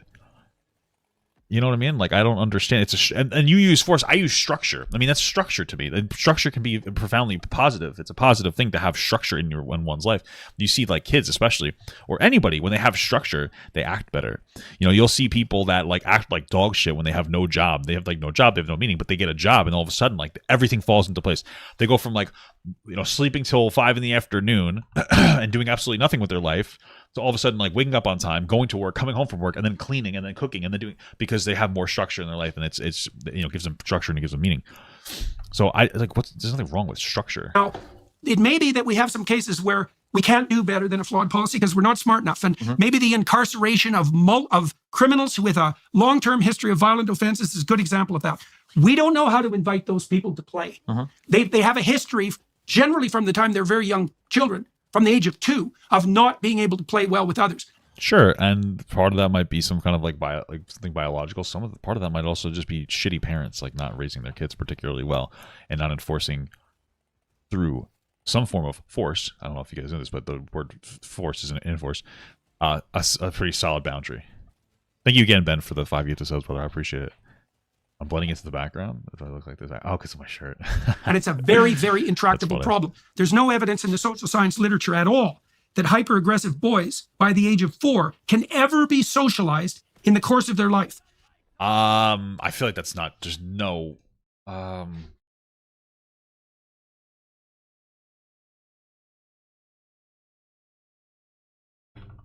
Is that not true? I feel like. Would you not? I feel like I was. Social distance boys are meant to. I was definitely. I don't know if you would you consider hyper aggressive. I was an aggressive kid. I wasn't that bad, I guess. I don't know. Is that not true? I don't know. The penological evidence suggests that if you have multiple offenders, your best bet is to keep them in prison till they're 30. And the reason for that is it might be delayed maturation, biologically speaking. But that makes sense. Most criminals start to burn out at around 27. So it spikes. It's a big spike when puberty hits. And then stability among the hyper-aggressive types. So actually what happens is the aggressives at 4 tend to be aggressive their whole life, and then they decline after 27. Is it like a loss of testosterone or something? The normal boys are not aggressive. They spike at puberty and go back down to baseline, right? And so you don't really rehabilitate people in prison for obvious reasons. I mean, look at the bloody places. They're great schools for crime in large. But sure, yeah. Obviously they have to deal with that in some capacity in a more effective, productive way. Keep them there until they're old enough. Plasma. They tend to mature out of that. Is that like cum? Except the worst of them tend to mature out of that. That's true. Wearing pants is a fucking punishment, bro. Take off your pants, guys. Come on. Predatory, short-term oriented lifestyle. So, yeah, and that's the force issue. Yeah, I agree. So fundamentally, to clear my stance up, I agree that fundamentally you're not building society on force. If for no other reason, because there'd be so much friction, it would fly apart at the seams, right? You can't force. You get resistance if you use force. Fundamentally, we're building off of cooperation. You want to invite people to participate in society. I agree with that. I feel like once you start to hit a certain threshold, a certain point. Sure. Well, yeah. But you have to enforce the. Like the fundamentals is like, hey, we want to build off of cooperation, but you have to use force to implement that, and like everybody's going to need it. Like again, like I'm somebody who probably would have gotten to, definitely would have gotten to more fights if it was legal to do so. I know it sounds silly, but like I could be laws keep people structured in different ways. You know, I don't even fucking like yell at people that in road rage accidents. I just take a deep breath and like it's not worth it, and then just move on because like, you know, it'll escalate. You know what I mean? So these policies do help. I think even like some of the more average people. Points, and you've got so many different types of people involved. At some point, we're going to have force around the edges on the guardrails just to make sure that we don't allow. Are you familiar with like tit for tat systems? Very. Yeah, tit for tat is probably a really important part of our evolutionary biological history and an important part of the animal kingdom. And to some degree, that tit for tat punishment is important. Is that force or justice? You can call it what it is. No. I'm curious what you think. Well, yeah, it might be justice, but like you have to enforce justice. This is a very serious question. Yeah. Because the tit for tat is very bounded, right? It's like you cheat, I whack you, and then I cooperate, right? Yep. So, and I do think that there's a model there for what we actually conceptualize as justice. Sure. It's like you don't get to get away with it, but the goal is the reestablishment of the cooperative endeavor as fast as possible. Of course, I agree. But in a reductionist way, we're kind of just using justice here as a stand-in for force, right? Well, because a tit for tat system. That's So there are different types of tit for tat systems, right? You've got tit for tat, you've got tit for tat tat, there's all sorts of type systems where maybe you'll let somebody make a mistake 1 or 2 times, but you can't have a tit system because then somebody can come in and take advantage of it. Yes. So Right, that'd be like the girl from Total Recall with the 3 tits. Which is the problem with the compassionate left, exactly. by the way. To some extent, sure, it can be. Or a problem with the right that's far too forgiving of Donald Trump. But I would say that tat part, you can call it justice. I think justice is Papa got Candace Owens just left the Daily Wire after her debate with Destiny. Do you think that Jordan will sleep? I don't think that the Destiny debate was like, well, I don't think that she left. I thought that did she leave or was she asked? I guess I don't know. Or was she asked to leave? I don't know. perspective of force, Maybe Jordan will fart his pants. right? Where some people might consider a force to be just. Maybe Destiny's community is bullying them.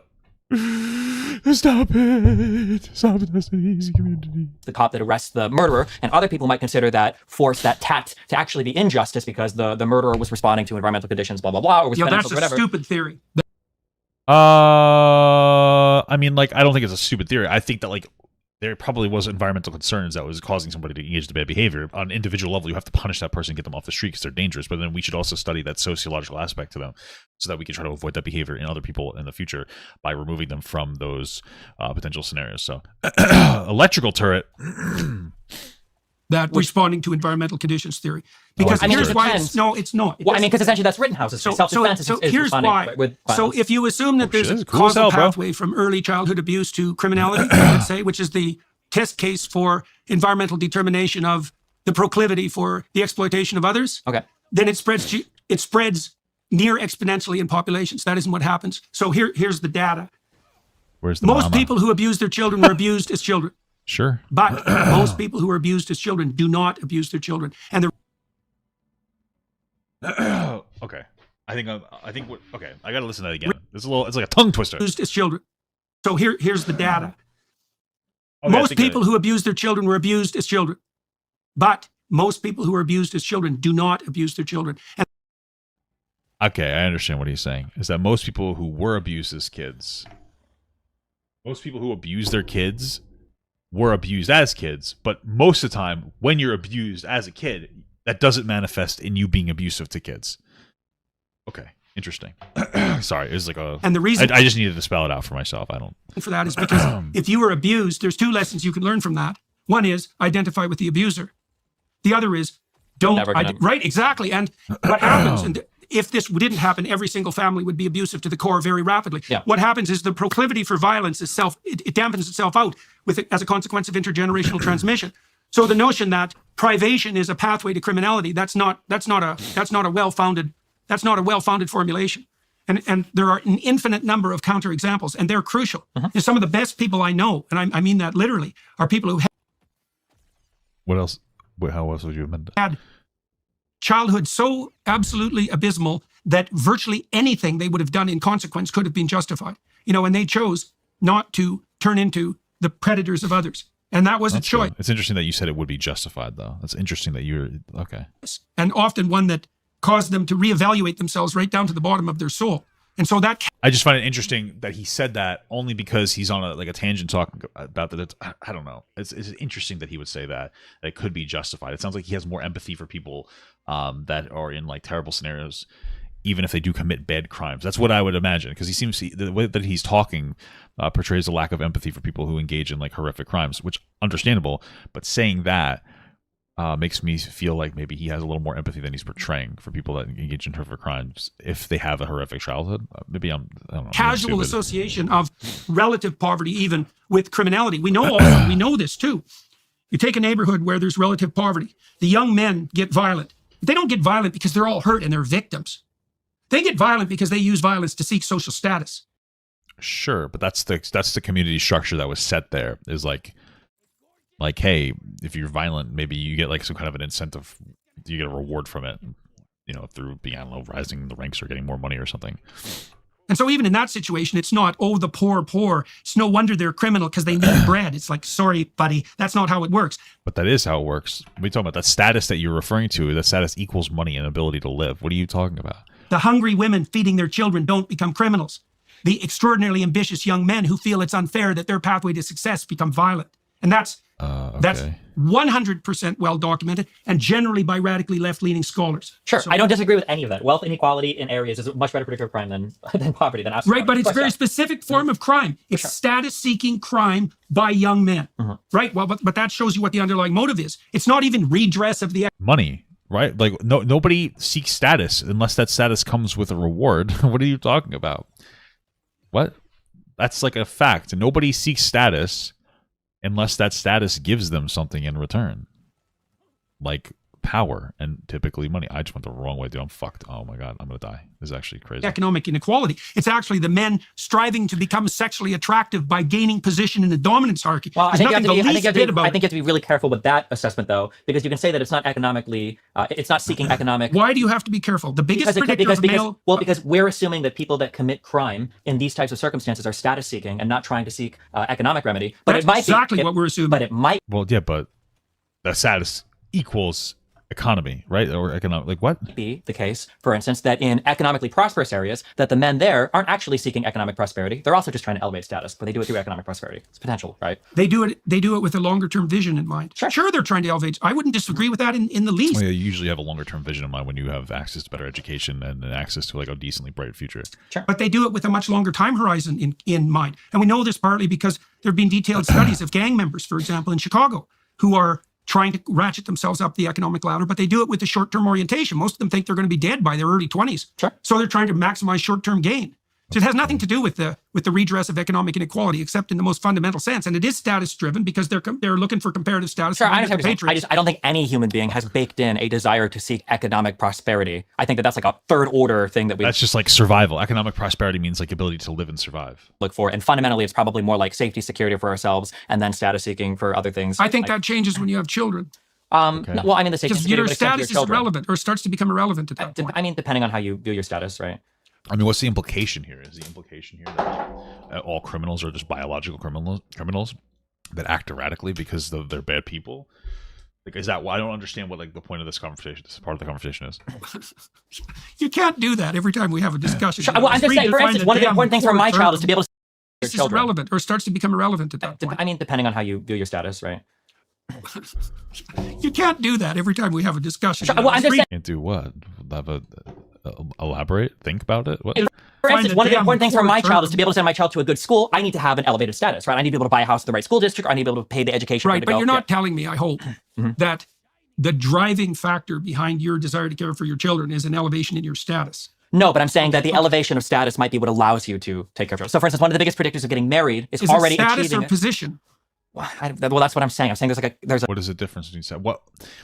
I feel like, could be wrong. I just feel like Jordan constantly tries to like bog down in these like unnecessary semantics for no fucking reason. Status or position, like what's the difference? Honestly, that's the same. These two words are used generally interchangeably. I know all of these things kind of play into. Yeah. Okay, look, we're running out of time. Yeah, you're good. You're smart. Wait, real quick, smart. Just go back. I You're was going to say that tit for tat thing. I was just saying that the tat thing, there is some underlying built into probably our genes, right? Because we see it all throughout the animal kingdom that there's some level of punishment or some level of force. Justice. No, but I think it's the right. Yeah, but it's some kind of force. It's justice when you're the tatter, not when you're the titter, though, right? No, when you're the titter, it's just retribution. No, I don't think that's true either. Look, if you read Crime and Punishment, for example, one of the things you see that emerges when Raskolnikov gets away with murder, and it's a brutal murder, and he gets away with it, it's completely clear, and he has a justification for it. And what happens as a consequence is that disturbs his own relationship with himself so profoundly that he can't stand it, such that when a just punishment is finally meted out to him, it's a relief. And that's not rare. And that is, like, there isn't anything more terrifying. This is why Crime and Punishment is such a great novel. There isn't anything more terrifying than breaking a moral rule that you thought you had the ability to break and finding out that you're somewhere now that you really don't want to be. And then that, you know, there's nothing worse in your own life than waiting for the other shoe to drop. If you've transgressed against a moral rule and now you're an outsider because of that, you live in no man's land, the fact that you have just retribution coming to you, that can be a precondition for your atonement and your integration back into society. But it's probably important to note that depending on the system you exist in, those moral transgressions just aren't, right? So to take it back to, I'll use your leftist example, you might consider threat of force for somebody to get a vaccine to be a highly immoral thing that might be a transgression against some fundamental moral thing, but a person on the left might think that they're actually satisfying their moral requirement to society by doing so, much the same as a child soldier, or not, I don't want to use child soldier, but maybe an older person that's committing intifada or some kind of Islamic terrorist thinks that they're fulfilling some moral calling as well. No doubt that that's the case. That's why I was focusing in on the use of force, is that I think it's a good rule of thumb policy that if you have to implement your goddamn scheme with force, then there's something wrong with the way it's formulated. Does it There's no every reason religious... we could have used a pure invitational strategy to distribute that. Yeah, I mean, I guess every religious structure uses some kind of a force. Like, you know, God will hurt you if you don't do a certain thing. That is the force. Vaccine. It would have been much more effective.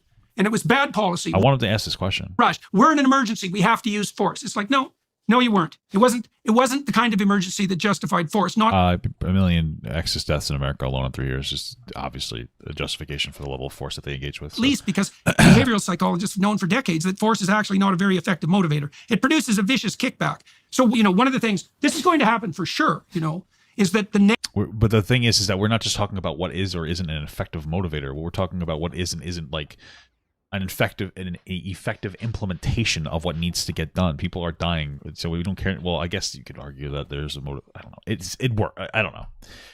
Like, it's not just about like motivating people to do a thing. It's about getting people to, you know, not die. But okay. Deaths from people stopping using valid vaccines as a consequence of general skepticism about vaccination is going to cause, in my estimation, over any reasonable amount of time, far more deaths than COVID itself caused. You violate people's trust in the public health system at your great peril. And you do that by using force. And we did that. And so you can see already that there's hordes of people who are vaccine skeptic. This generalized skepticism that to some degree you were rightly decrying. It spreads like wildfire, and no wonder, because if you so was COVID, so make me do something, I'm going to be a little skeptical of you for a long time. You know, this conversation, we're here voluntarily, like we're trying to hash things out and in good faith, you know, but neither of us compelled the other to come here, and neither of us are compelled to continue. And so that makes it a fair game. And a fair game is something that everyone can be invited to. And I suppose that's something that's neither right nor left, you know, hopefully, right? Something we could conceivably agree on. And I also think that I don't have any illusions about the fact that there are people on the right who would use power to impose what they believe to be their core, what would you say? Their core idol. Of course, the temptation to use force is rightly pointed to by the leftists who insist that power is the basis for everything.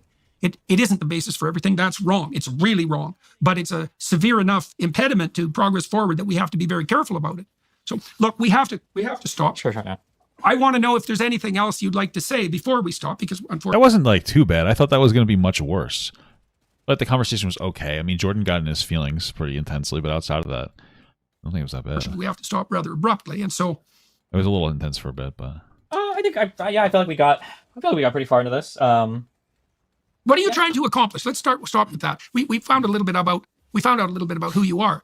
I mean, you formulated your proclivity in terms of, to some degree, in terms of delight in argumentation or facility at it, which you certainly have. The danger in that, of course, is that you can be oriented to win arguments rather than to pursue the truth, and that's the danger of having that facility. Yeah, that can be potentially an issue when it comes to anybody debating anything. That, I think, happens with Jordan as well. It seems like he's more interested in winning the argument than necessarily hitting the truth. But facility for argumentation. But what are you hoping to accomplish by engaging in conversations like this in the public sphere? Elevation of status, you know? That's probably a level of truth to, elevation of status. One possibility. It's definitely a factor for everybody. Like, the reason I'm doing this is like partially like an elevation of status. And wealth. Like, you know, I don't compromise my moral values and say things I don't believe because of it, but it's definitely a factor. It would be silly for me to not acknowledge that it's a factor. No, I feel like I think those debate don't or follow me. argumentation is good because it forces two sides to make their ideas somewhat commensurate to the other. If two people are having a conversation, they have to be able to communicate said ideas to the other person. Otherwise, it's just a screaming match. And I think there is a good base for the match, sake what is of it? like just being bipartisan or having a collection of people in a certain area and having different people together. Just that in and of itself, without anything else happening, I think produces a good, at least for a democratic society. For instance, like I would agree that school. Maybe not faculty, but administrators are very, very, very, very, very far left today. Dangerously so. I don't have to talk to you about this, obviously. But I think part of the responsibility. Why dangerously so? Maybe I don't think. I mean, really dangerously so? Maybe I'm thinking of like regular school. Is that something that's happening in a regular school? Maybe. That I think rests. Maybe I'll find out when I think. Well, maybe by me, like there's far too conservative. Having like a meltdown about a fucking flag in the classroom, like by me. So it's like okay. Like it's time to get over it. At the feet of conservatives who, instead of maintaining participation in the system, decide that they're going to throw their hands up and disengage. When I go and I see Yeah, that's true. They're going to pull their kids out of the system instead of trying to like fight for advocacy. Forced out. or be forced out, as sure. in my case, that's for fine. example. Yeah, sometimes it can happen. But I think Well, again, I'm pretty sure that Jordan was forced out because he was on Twitter telling people to take their lives. Like he said that to somebody. They're like, you have to take a sensitivity training because you're saying wild shit on the internet that like we really can't. Like for somebody who's like a legitimate professional, can't be saying stuff like this because it makes our institution look shittier. Often. rather than accepting being forced out or rather than encouraging other people to disengage, the engagement has to happen. It can't be I'm losing faith in the system, so all of us That's are going to right. do our own thing. Well- It has to be like, no, we're going to be here in these conversations, whether you like it or not, because in a democracy, sometimes the guy you don't like wins. Sometimes the policy that you don't like is enforced. Sometimes a guy you don't like is somebody you have to share an office or a classroom with, and we need to be okay with that. And I'm worried that like the internet is driving people into these like very homogenous but very polarized groups. The data on that, by the way, aren't clear.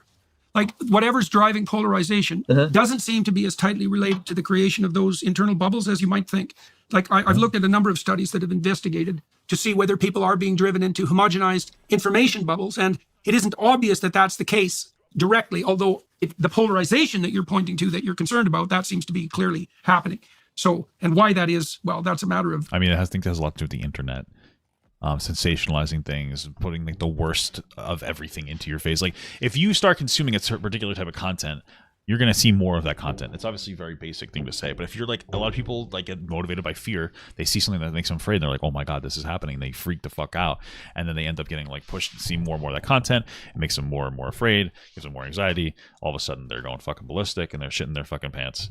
And they're like on some like weird, niche forum group fucking jerking each other off, talking about how the end of the world is coming. Terminally online behavior. Speculation. I feel like the homogeneity, I feel like it's not so much, this is not research based at all, it's just a total feeling. Yeah. So I'll admit that. But the feelings that I have is it's not necessarily that homogeneity has increased, it's that homogeneity has increased as a byproduct of the bubbles becoming larger. So for instance, it might be that I'm from Omaha, Nebraska. Well, that's true too. Yeah, like obviously with the internet, you have the access to like other people in your bubble too. So like those crazy people that are crazy in your town, like maybe like 5 people in your town are crazy, but when every town has 5 people that are crazy, you get like thousands of people who are sitting together saying crazy shit, and all of a sudden it seems like a legitimate threatening movement.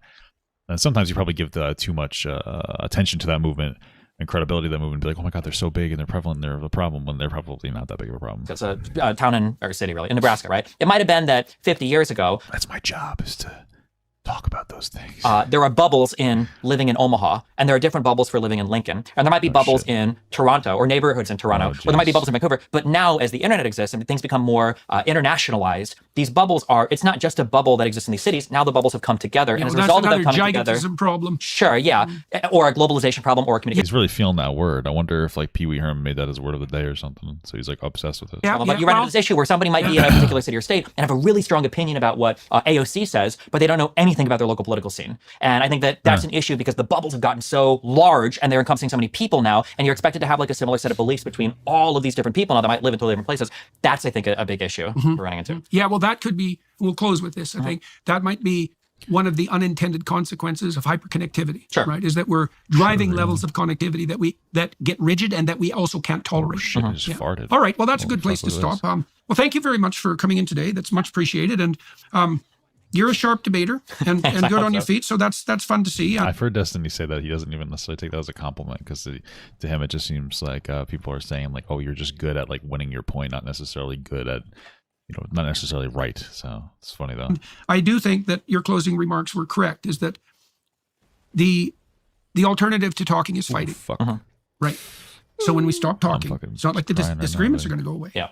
we will start fighting. Yeah. Right. Probably same for marriages too, even. Talking, right, absolutely. And talking can be very painful because a conversation can kill one of your cherished beliefs, and you will suffer for that, although maybe it'll also help you. But the alternative to that, death by offense, is death. You mean OnlyFans? What the fuck? Right. Yeah. Right. So I was just surprised there wasn't another ad here. better to substitute I'm the saying. abstract argumentation for the actual physical combat. For sure. Right. Sometimes, Right. like, the worst relationships are the ones where couples fight a lot. And some Yeah, the that's really right. bad ones are where they don't fight Well, ever. And then all of a sudden, there's The couples who fight and reconcile. Yeah, I mean, you have to have like a nice balance. You have to be able to express yourself. You know, depends on what you just consider fighting, I guess. Exactly, yeah. Yes, exactly. All right. Well, that was good. Thank you very much. And for everyone watching and listening on the YouTube platform, thank you very much for your time and attention. And we're going to spend another half an hour or so on the Daily Wire side. So if you're inclined, tune into that.